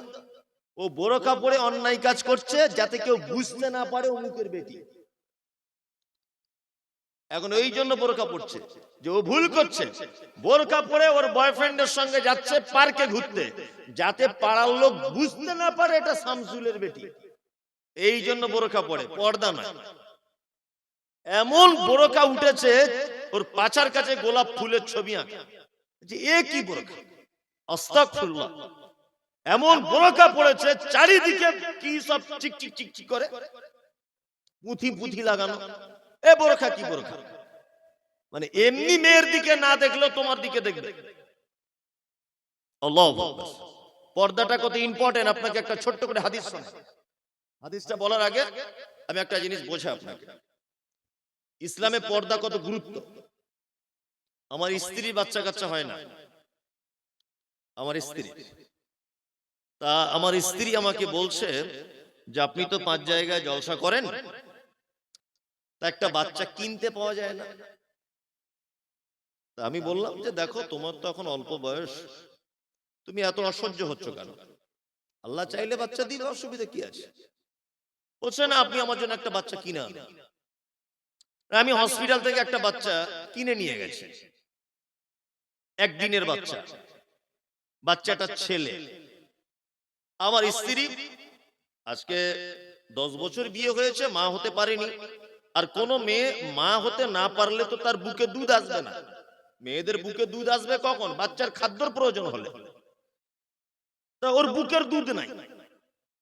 তা আমার স্ত্রী আমাকে বলছে যে আপনি ফার্মেসি থেকে কি সব দুধ কিনতে পাওয়া যায়, ন্যান, সেরেলাক্স, এটা ওটা হাবি যাবি যাই হোক, ওই দুধ কিনে কিনে আনবেন, আমি ছেলেটাকে খাওয়াবো। তা আমি দুধ কিনে আনি, বাড়ি থাকতে পারি না, এক এক বারে 10-20 প্যাকেট করে ওকে কিনে দিই, তুমি ওকে খাওয়াও। ও ছেলেটার পেচ্ছাপ পায়খানা পরিষ্কার করে, বুকে জড়িয়ে নিয়ে সারা রাত ঘুমায়, মানে মা হতে পারেনি তো এই জন্য বুকে জড়িয়ে নিয়ে ঘুমায়। আমি যদি বাড়ি গিয়ে কখনো ছেলেটার উপরে বিরক্ত হই, তা আমার স্ত্রী আমার উপরে তেড়ে আসে, আপনি আমার ছেলের উপরে কোনো কথা বলবেন না। আমি মনে মনে ভাবি, তুমি যদি পেটে ধরতে তাহলে তো তোমার ছেলের ধারে পাশে যেতে দিতে না, আমাকে পেটে না ধরেই এই অবস্থা। না, আস্তে আস্তে আস্তে আস্তে ছেলেটা বড় হলো, বুঝবেন ভালো করে, আমাকে তোতলা তোতলা ভাষাতে আব্বু আব্বু আব্বু বলে ডাকে, আমার স্ত্রীকে মা বলে ডাকে। স্কুলে যাওয়ার সময় চুমু দিয়ে যায় আমার স্ত্রীর গালে, আমাকে চুমু দিয়ে স্কুলে যায়। আস্তে আস্তে ছেলেটা বড় হলো, ভালো করে বুঝবেন, পর্দা বোঝাচ্ছি। বড় হলো, বড় হতে হতে হতে গোঁপ উঠে গেল ছেলেটার, দাড়ি উঠে গেল, যৌবন চলে এসেছে তার। আচ্ছা বলুন, আমার স্ত্রীকে মা বলে ডাকে আর আমাকে আব্বা বলে ডাকে, এই ছেলেটা এখন আমার স্ত্রীর সঙ্গে কথা বলার আগে পর্দা আছে না নেই বলুন? আমার স্ত্রীকে মা বলে ডাকে, আমাকে আব্বা বলে ডাকে। এখন এই ছেলেটার গোঁপ দাড়ি উঠেছে, যৌবন চলে এসেছে, এখন এই ছেলেটা আমার স্ত্রীর সঙ্গে ডাইরেক্ট কথা বলতে পারবে না মাঝখানে পর্দা থাকতে হবে, কোনটা? কে বলতে পারবে? পর্দা ফরজ। পর্দা কি ফরজ। আমার স্ত্রীকে কিন্তু মা বলে ডাকে, তবুও পর্দা ফরজ। আমার স্ত্রীর সঙ্গে পর্দা ফরজ, ও ডাইরেক্ট ওই আমার বেটাটার সামনে দাঁড়িয়ে কথা বলতে পারবে না। কারণ একটা, ওই ছেলেটা যদি আমার স্ত্রী দুধের বোঁটাতে মুখ দিয়ে 1-2 ফোঁটা দুধ যদি এদিক ওদিক করে পান করিয়ে দিতে পারতো আপনার স্ত্রী, তাহলে আর পর্দা থাকতো না। আমার স্ত্রীর বুকের দুধ পান করেনি বলে আমার স্ত্রীর জন্য ওই ছেলেটার জন্য পর্দা ফরজ। তবে আমার স্ত্রীর জন্য যেটা বললাম, এটা বোঝানোর জন্য, অরিজিনাল নয়। অনেকজন হয়তো ভাববেন যে মনে হয় অরিজিনাল ঘটেছে, মনে হয়, একদম নয়। এটা বোঝানোর জন্য বানিয়ে বানিয়ে বললাম, যাতে পর্দার ব্যাপারটা ক্লিয়ার করতে পারি। তার মানে বুঝতে পারা যাচ্ছে, বুকে দুধ পান না করলে পালিত পুত্রের সামনে মায়ের পর্দা করা ফরজ। আপনার স্বামী বাড়িতে নাই, আপনার মামা ফোন করেছে, সাবিনা তোদের গ্রামে জলসা, আজকে তোদের বাড়িতে যাব। আপন মামা যদি হয় আসতে পারবে, কোনো সমস্যা নাই। আপন চাচা ফোন করেছে, সাবিনা তোদের বাড়িতে যাব, আজকে তোদের গ্রামে জলসা, আসতে পারে, কোনো সমস্যা নাই। আপন বোনের বেটা ফোন করে বলেছে, খালা তোমাদের বাড়িতে যাব, আসতে পারে, কোনো সমস্যা নাই। আপন ভাইয়ের বেটা বলেছে, ফুপা তোমাদের গ্রামে জলসা, তোমাদের বাড়িতে যাব, কোনো সমস্যা নাই। আপন ভাই বলেছে যাব, কোনো সমস্যা নাই। আপন দাদু বলেছে, আপন নানা বলেছে, কোনো সমস্যা হবে না। কিন্তু চাচা তো ভাই ফোন করে বলছে, সাবিনা তোদের বাড়িতে আজকে জলসা আছে, আমি যাব, আর তোদের বাড়িতে গিয়ে রাতের বেলা থাকবো, দুলা ভাই তো বাড়িতে নাই, আরো লোক কুটুম আত্মীয় স্বজন থাকবে। সাবিনাকে ফোন করে বলতে হবে, ভাই রে প্রয়োজনে তোর বাপকে পাঠা, তুই আসতে পাবি না।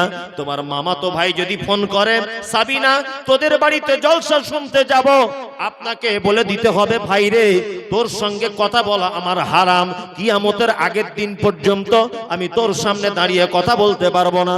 মামা তো ভাই, ফুবু তো ভাই, চাচা তো ভাই, তার সামনে দাঁড়িয়ে একজন মহিলা কথা বলতে পারবে না। কিন্তু চাচা যদি আপন হয়, তার সামনে ভাতিজা কথা বলতে পারবে। ভাগিনা যদি আপন হয়, মামা কথা বলতে পারবে। দাদু আর নাতনি যদি হয়, তাহলে কথা বলতে পারবে, সমস্যা কিছু নাই। খালা যদি হয় কথা বলতে পারবে, ফুপু যদি হয় কথা বলতে পারবে স্বাভাবিক গতিতে। শ্বশুর যদি হয় স্বাভাবিক গতিতে একটা মেয়ে কথা বলতে পারবে। তার মাথার চুল যদি খোলা থাকে তবুও সমস্যা নাই, তার হাতটা যদি কবজি পর্যন্ত খোলা থাকে তবুও সমস্যা নাই। মামার সামনে যদি একজন মহিলার মাথার চুল যদি খোলা থাকে তবুও সমস্যা নাই, কারণ মামা যা বাপও তাই। কিন্তু খালুর সামনে পর্দা করা ফরজ। কার সামনে? খালু। খালুর সামনে কোনো মহিলা কথা বলতে পারবে না, খালুর মোটর সাইকেলে কোথাও যেতে পারবে না, হারাম। একদম নাই। খালুর সাথে কথা বলা যাবে না, খালুর মোটরসাইকেলে চাপা যাবে না, হারাম। মামার চাপা যাবে। আপন চাচা যদি হয়, আপন চাচা, বাপের নিজের ভাই, তার সঙ্গে আপনি কোথাও যেতে পারেন, বেড়াতেও যেতে পারেন, সমস্যা নেই। আপন মামার সঙ্গে আপনি যদি বলেন মামা একটু কলকাতায় বেড়াতে নিয়ে চলো, যেতে পারেন, সমস্যা নেই। খালুর সাথে চলবে না। মামার সাথে আপনার মায়ের রক্তের সম্পর্ক আছে, তাই না? আপনার খালুর সাথে আপনার মা বাপের রক্তের সম্পর্ক আছে? খালু তো অন্য জনের বেটা, ও তোমার খালাকে বিয়ে করেছে বলে তুমি খালু বলে ডাকছো, রক্তের কোনো সম্পর্ক আছে? নাই। খালু পরের বেটা। কি বলছি বুঝতে পারছেন? পর্দা ফরজ। শুনুন, আপনাদেরকে একটা কথা বলি, মহিলারা যারা আছেন, আল্লাহর নবী সাল্লাল্লাহু আলাইহি ওয়াসাল্লাম বলছেন কুল্লুকুম রাইন ওয়া কুল্লুকুম মাসউলুন আন রায়াতিহি। প্রত্যেক বাড়ির অভিভাবককে, প্রত্যেক বাড়ির গার্জিয়ানকে আল্লাহ সুবহানাহু ওয়া তাআলার দরবারে হিসাব দেওয়া লাগবে তার স্ত্রী সম্পর্কে। আমি অবাক হয়ে যাচ্ছি, বাড়ি করেছে বলছে খরচা হয়েছে বক্তা সাহেব প্রায় 30 লাখ, জানালা লাগিয়েছে দামি দামি, আর একেবারে শোকেস আলমারি সবকিছু, অথচ ওর বউ বেটির জন্য ভালো পর্দা করার একটা ভালো বোরখা নেই ওর বাড়িতে। 30 লাখ টাকার বাড়ি করেছে, বাড়ি সাজিয়েছে, কিন্তু বউটাকে পর্দা রাখতে পারে না, ওর বেটিকেও রাখতে পারে না। আল্লাহ। মায়েরা যারা বসে আছেন, নিজেকে একটু হেফাজত করে রাখুন। আপনি তো জাহান্নামে যাবেন যাবেন, আরো 5 জন পুরুষ মানুষও যাবে আপনার জন্য। নিজেকে হেফাজত করে রাখুন। কি বললাম বুঝলেন? আপনি জানেন না পুরুষ কোন চোখ দিয়ে আপনাকে দেখে। আল্লাহু আকবার।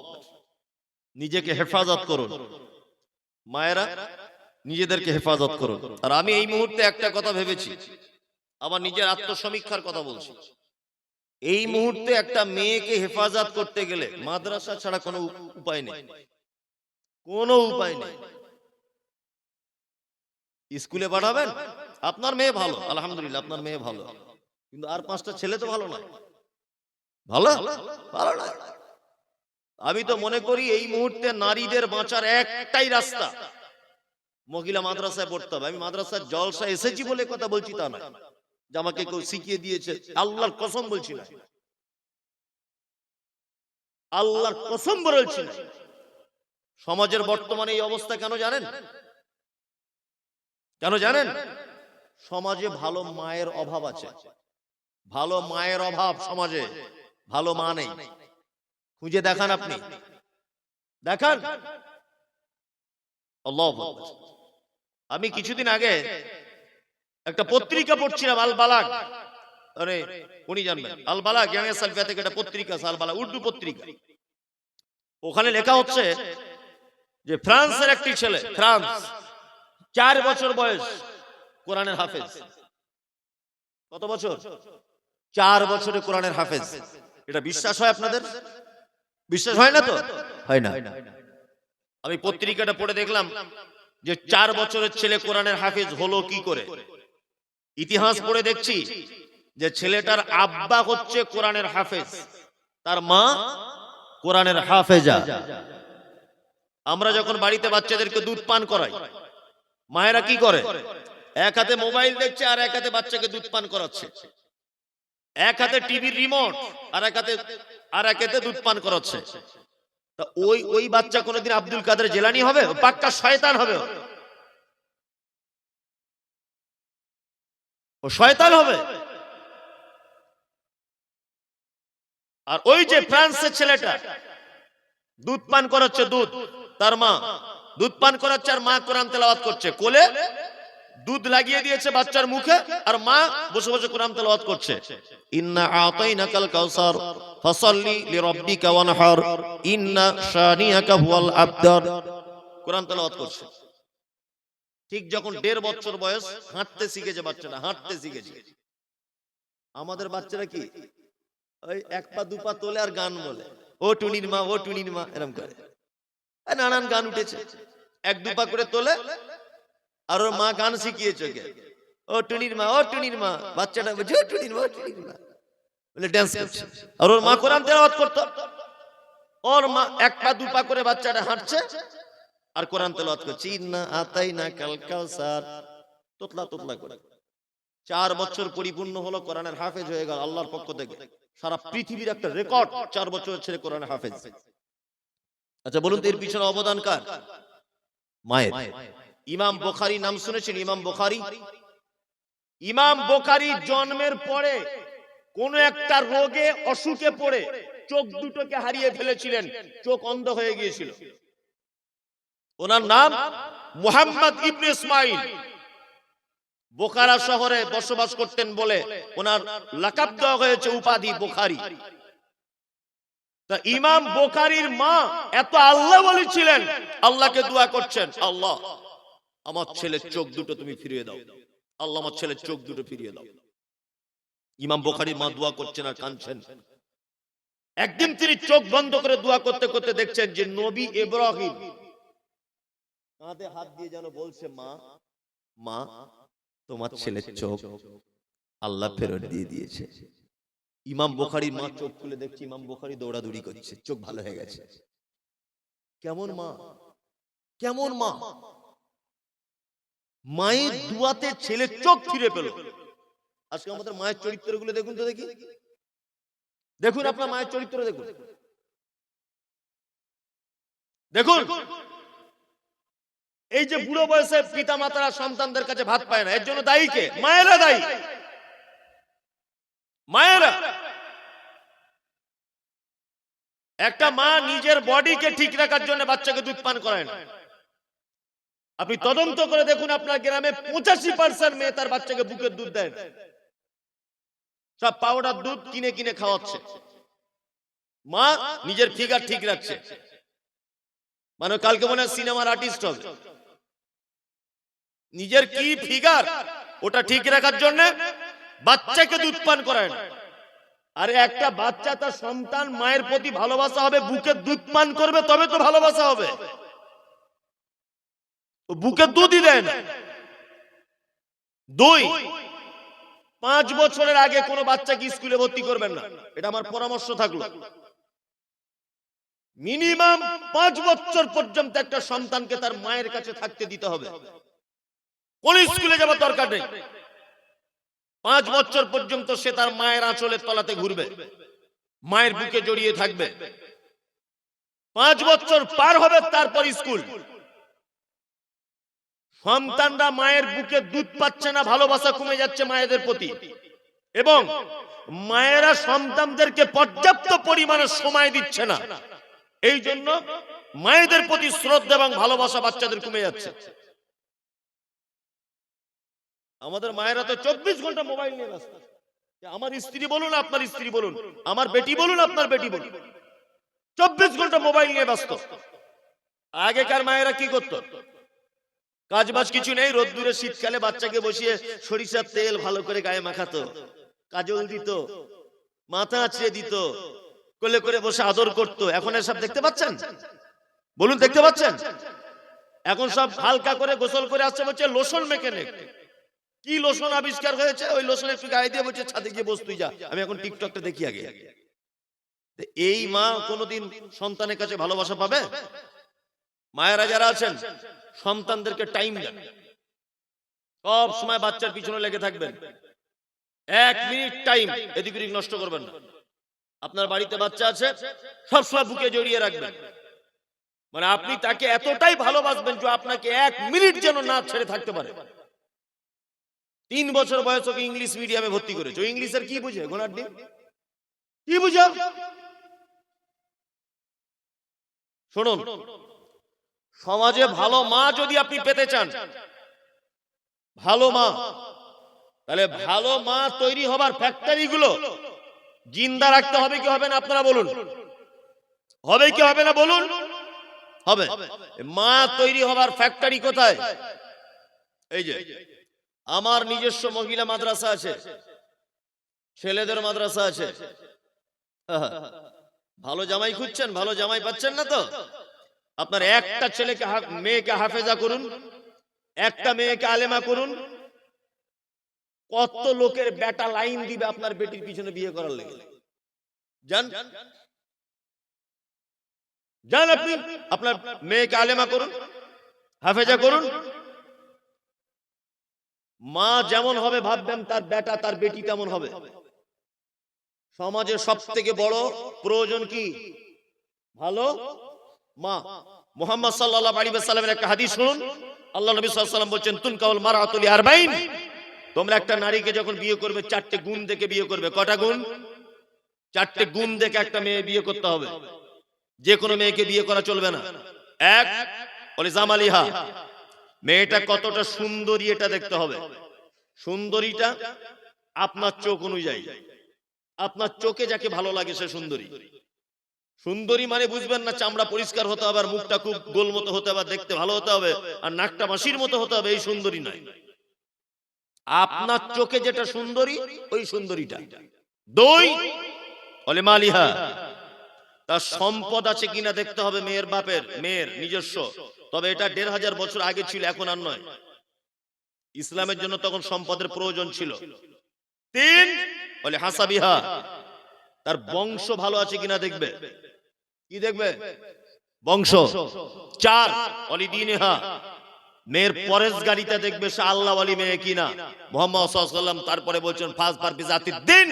শোনো, মেয়েটার যদি দাঁত উঁচু হয় সমস্যা নেই, চোখটা হালকা টেঁড়া হয় অসুবিধা নেই, ঠোঁটটা যদি ঝোলা হয় অসুবিধা নেই, বংশ যদি খারাপ হয় সমস্যা নেই, বাপ যদি গরিব হয় সমস্যা নেই। ফাজফার বিজাতিদ দ্বীন। তবে মেয়েটার মধ্যে যদি আল্লাহ ওয়ালি ভাব থাকে, মেয়েটা যদি পরহেজগার হয়, মেয়েটা যদি পর্দাশীল হয়, মেয়েটা যদি দিনদার হয়, আল্লাহর নবী বলছেন ওই মেয়েকে বিবাহের জন্য আগে প্রস্তাব দাও। ওই মেয়েকে যদি বিবাহের জন্য প্রস্তাব না দাও সমাজে বিশৃঙ্খলা ফিতনা সৃষ্টি হবে। দিনদারি মেয়ে তৈরি হয় কোথায়? এই তো আমি দেখলাম আপনাদের এই ভাই মাদ্রাসা করেছে, আমি ঢুকে দেখলাম, অনেক কিছু জানলাম, অনেক কিছু শুনলাম। আমি একটা জিনিস অবাক হয়ে যাই, একটা একটা গ্রামে দুটো তিনটে করে ক্লাব, পার্টি অফিস আছে না? আমি ক্লাব পার্টি অফিসের বিরোধিতা করছি না, তারপরেও দেখবেন মানুষ সেখানকার সেক্রেটারি, কেশিয়ার, হাবিজাবি আছে না? নেই? আছে। আপনাদের গ্রামে আর অন্য কোনো মাদ্রাসা আছে? নাই, একটাই। একটাই। একটাই যখন মাদ্রাসা, তা আপনারা এই মাদ্রাসার পাশে দাঁড়াতে হবে আপনাদেরকে, যে কোনো ভাবে হোক। কোন রকমের হিংসা বিদ্বেষ চক্রান্ত তো কিচ্ছু নয়। আপনার একটাই উদ্দেশ্য হবে, মুহাম্মদ সাল্লাল্লাহু আলাইহি ওয়াসাল্লাম বলেছেন খায়রুকুম মান তাআল্লামাল কোরআন ওয়া আল্লামাহু। পৃথিবীতে ওই লোক সবথেকে ভালো যে লোক কোরআন জানে আর অপরকে কোরআন জানায়। আপনি এই লোকটাকে বলছেন লোকটা খারাপ, কথার লেগে আপনি খারাপ বললেন কেন? ওকে তো ভালো আল্লাহর নবী বলেছেন। কি করবেন আপনি? আল্লাহর নবী তো কি ভালো বলছে, কারণ ও কোরআন শিক্ষার ব্যবস্থা করেছে। আমি তো মেয়েদের কোরআন পড়া শুনলাম মাদ্রাসার ভিতরে ঢুকে, একটা মেয়ে তো 3-4 পারা হিফজ কমপ্লিট করে নিয়েছে, আলহামদুলিল্লাহ। আমি তো নিজে ভিতরে গিয়ে কোরআন পড়া শুনলাম, আমি তো নিজে গিয়ে সব তদন্ত করলাম। কি অসুবিধা কোথায়? ভালো মা তৈরি হওয়ার ফ্যাক্টরি, এটা মাথায় রাখবেন। একটা ছেলে শিক্ষিত হলে একটা পরিবারের উপকার হয়, আর একটা মা যদি শিক্ষিতা হয় একটা জাতির উপকার হয়, এটা মাথায় রাখবেন। কথাগুলো সহজে নেবেন না, ভারী করে নেন। একটা মা যদি শিক্ষিত হয় গোটা জাতি শিক্ষিত হয়। কি বললাম বুঝলেন? আমাকে উনি বলছিলেন যে এই গ্রামের একটা মেয়ে পড়ে, তাই তো? একটা মেয়ে। কারণ এই গ্রামের মেয়েরা কি সব ইয়ে নাকি আব্দুল কাদের জিলানির মা নাকি? এদের হাদিস কোরআন জানা লাগবে না? আল্লাহু আকবার। একই। আরে শুনুন, আপনার মেয়েকে ওখানে থাকতে হবে না, অন্তত সকালে 1 ঘন্টার জন্য আপনি পাঠান। সকালে 1 ঘন্টার জন্য আপনি পাঠান আপনার মেয়েকে, অন্তত সে দিনের কিছু জ্ঞান পাক, কিছু শিখুক, অন্তত নামাজের দোয়াগুলো তো শিখবে। আপনার বেটিকে পাঠাবেন, আপনার স্ত্রীকে পাঠাবেন প্রয়োজন হলে, অসুবিধা কি আছে? যে যাও মাদ্রাসায় সকালে 2 ঘন্টা গিয়ে পড়ে এসো, খাওয়া দাওয়া বাড়িতে করবেন, কোরআনটা শিখুন এখানে। আর প্রতিষ্ঠান একটা এমন জিনিস, একা একা জীবনে কোনোদিন চালানো যায় না, যায় না। মানুষের সহযোগিতা লাগে, সাহায্য লাগে, পরামর্শ লাগে। এই তো প্রধান ভাই পিছনে বসে আছে নাকি, এটা সবাই মিলে প্রতিষ্ঠানটা ভালো করে চালাতে হবে। কিভাবে ডেভেলপ করা যায়, কিভাবে এখান থেকে 2টো ভালো মেয়ে বার করা যায়, হাফেজ করে, আলেম করে, এই চিন্তা ভাবনা রাখতে হবে। আর যদি মনে করেন যে করেছে সে বুঝবে, আপনাকে একটা ছোট্ট হাদিসের কথা বলছি, শুনে রেখে দেন। ছোট্ট একটা হাদিস বলি। আচ্ছা, আপনারা একটা হাদিস শুনেছেন যে একজন দেহ ব্যবসায়িক নারী যে তার রূপ যৌবন পয়সা দিয়ে বিক্রি করত, এই নারীটা রাস্তা দিয়ে হেঁটে হেঁটে যাচ্ছিল। যেতে যেতে দেখতে পেল একটা তৃষ্ণার্ত কুকুর, অর্থাৎ পিপাসায় কাতর হয়ে আছে একটা কুকুর, পানির জন্য জিভ বার করেছে, পানি পাচ্ছে না। একটা কূপের সাইডে, মানে একটা কুয়া, পানির কুয়া, বুঝেন তো, পানির কুয়ার সাইডে কাদা জাতীয় মাটি জিভ দিয়ে চাটছে। মহিলাটার মনে দয়া হলো যে আমার যেমন পিপাসা লাগে ওরও তো তেমন পিপাসা লাগে।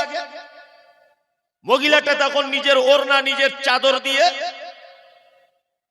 ওই আপনার পায়ের মোজাটা খুলে কূপের ভিতরে ফেলে মোজাতে করে একটুখানি পানি তুলেছে, কুকুরটাকে পান করিয়েছে। বলুন তো দেখি, মহিলাটা ক্ষমা পেয়েছিল কি পায়নি? পেয়েছিল।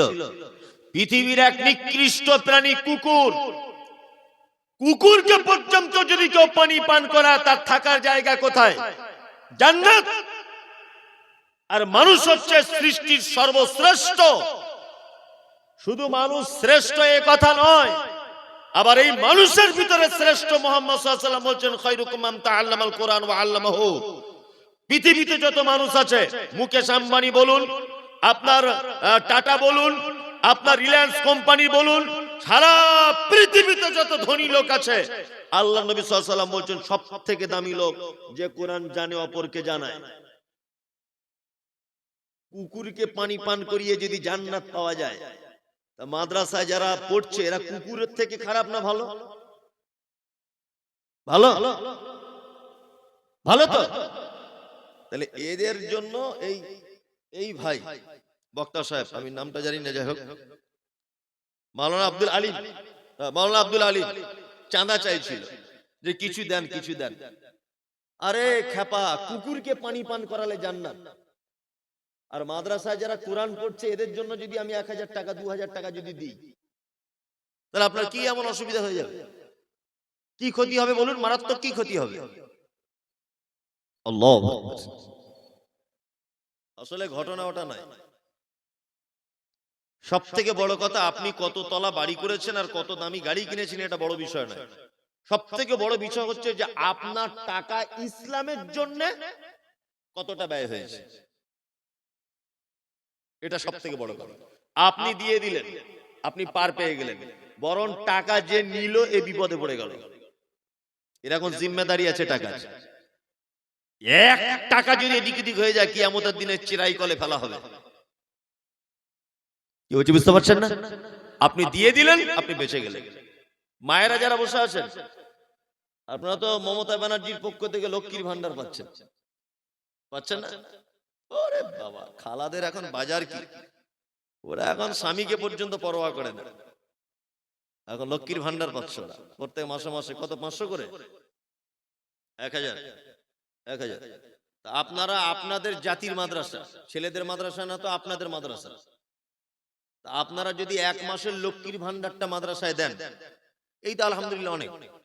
1 মাসে কোন মা এখানে আছে, এখানে এসে বলতে পারবে যে আমি আমার 1 মাসের লক্ষ্মীর ভান্ডারটা আমি মাদ্রাসায় দিলাম, বাচ্চারা কোরআন শিখছে, আমি এর জন্য দিলাম? কোন মা আছেন এখানে যে আমার 1 মাসের টাকাটা আমি দিলাম? ও দিবে না। আবার ও মরে যাক, তখন বলবে মাদ্রাসায় 4টে মেয়ে ডেকে আন, একটু কোরআন পড়ে দিক। ও কোরআন পড়বে, তুমি জান্নাতে যাবে। আল্লাহ তুমি জাতিকে হেফাজত করো। এই ভাই যারা আছেন এখানে, রাত্রি অনেক হচ্ছে, হাওয়া দিচ্ছে, 12:30 বাজতে গেল। মায়েরা যারা আছেন, আপনাদের কাছে সবিনয় অনুরোধ যে আপনারা, আপনাদেরকে বেশি করে বলছি কেন, যেটা মহিলা বালাত মাদ্রাসা, আর মহিলা মাদ্রাসা চালানো সব থেকে কঠিন। কারণ আমারও তো আছে, আমি জানি মহিলা মাদ্রাসা চালানো আর পোল্ট্রির ব্যবসা করা সমান।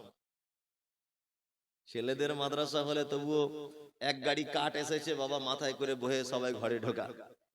এদের ঘরের বাইরেও বার করা যাবে না, বলবে পর্দার খেলাপ হচ্ছে, তাই না? অথচ নিজের বউ মাথায় কাপড় নাই, পেট পিট বার করে রাস্তায় ঘুরছে, ওটাকেও ধরবে না। মাদ্রাসার একটা মেয়ে একটুখানি রাস্তায় বার হোক, লেগে গেল এখন কি মাদ্রাসা করেছে, পর্দা নাই, কিছু নাই, হাবি নাই, যাবি নাই। অথচ নিজের বউ পর্দা করে না, নিজের বেটি করে না। আপনাদের এখানে অবশ্যই এরকম নেই, আমাদের ওদিকে হয় এগুলো, ওই জন্য বলছি। আপনারা কেউ আছেন আল্লাহর রাস্তে যে আমার পক্ষ থেকে আমি 2000, 4000, 5000 টাকা, 10,000 টাকা, 1000 টাকা আমি মাদ্রাসার জন্য বরাদ্দ করলাম, আমি কিছুই দেখবো না, শুধু কোরআন পড়া হচ্ছে, এই জন্য আমি খুশি? কেউ আছেন? একটা ভাই বলুন তো দেখি আল্লাহর পক্ষ থেকে। মায়েরা কেউ আছেন? আপনারা আছেন? আপনি দেবেন ওই 1 মাসের লক্ষ্মীর ভান্ডার। আপনি কত? 1000। লক্ষ্মীর ভান্ডারের নাম কি? নামটা বলুন। 1000 টাকা কে দিবে বলছে? আর কোন মেয়ে পায় না? আল্লাহকে ভয় করুন, আল্লাহকে ভয় করুন। আপনি টাকাটা তো ফেলে দিচ্ছেন না, আপনি আল্লাহর কাছে জমা করছেন। 1000 টাকা দেওয়া যায় না? ধরে নেন মাদ্রাসায় কিছুই হয় না, কোরআনটা তো পড়া হয়, কোরআনটা তো পড়া হচ্ছে। এখানকার মেয়েরা খুব কিপটা, খুব কিপটা।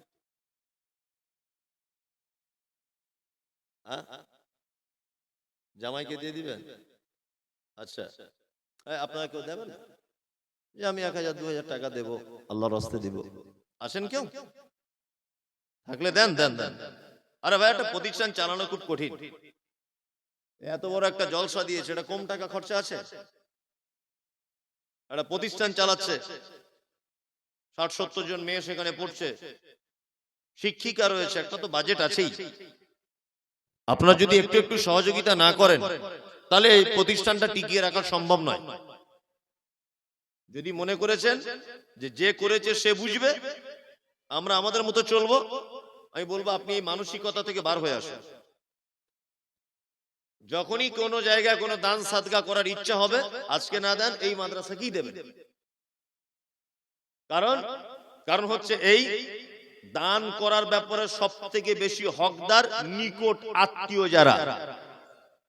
নিকট আত্মীয় আপনার গ্রামেই তো ভিখারি ভর্তি, তো অন্য জায়গায় দেওয়ার কি দরকার? Phone pay, Google pay, Paytm pay যারা আছেন, আপনারা শুধুমাত্র কোরআনের জন্য আপনি দেন। আরেকজন ভাই 500। আর মহিলারা কেউ দিবেন না? ওরা দিবে না, নিয়ত করি বসে আছে যে ইনশাআল্লাহ দান টান করবো না, আমি এমনি বসে আছি, দেখি মৌলভী সাহেব কি করে। কোনো চাপ চাপ জি। মহিলারা ওইদিকে কেউ একজন যাও, আপনাদের কোনো লোক নেই?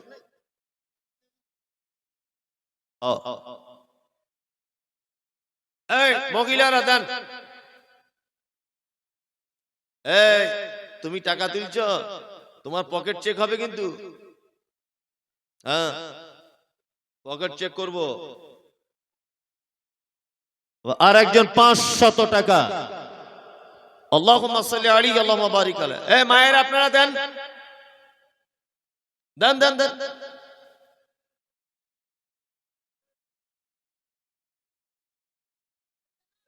তুই একটা বস্তা নিয়ে যা বেটা, তুই বস্তা নিয়ে যা একটা।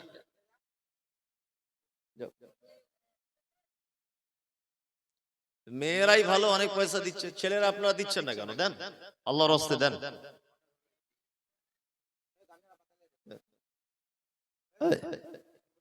আরে মায়েরা যারা আছেন, আপনারা যদি একটা কোরআন মাজিদের দামও যদি দেন, যে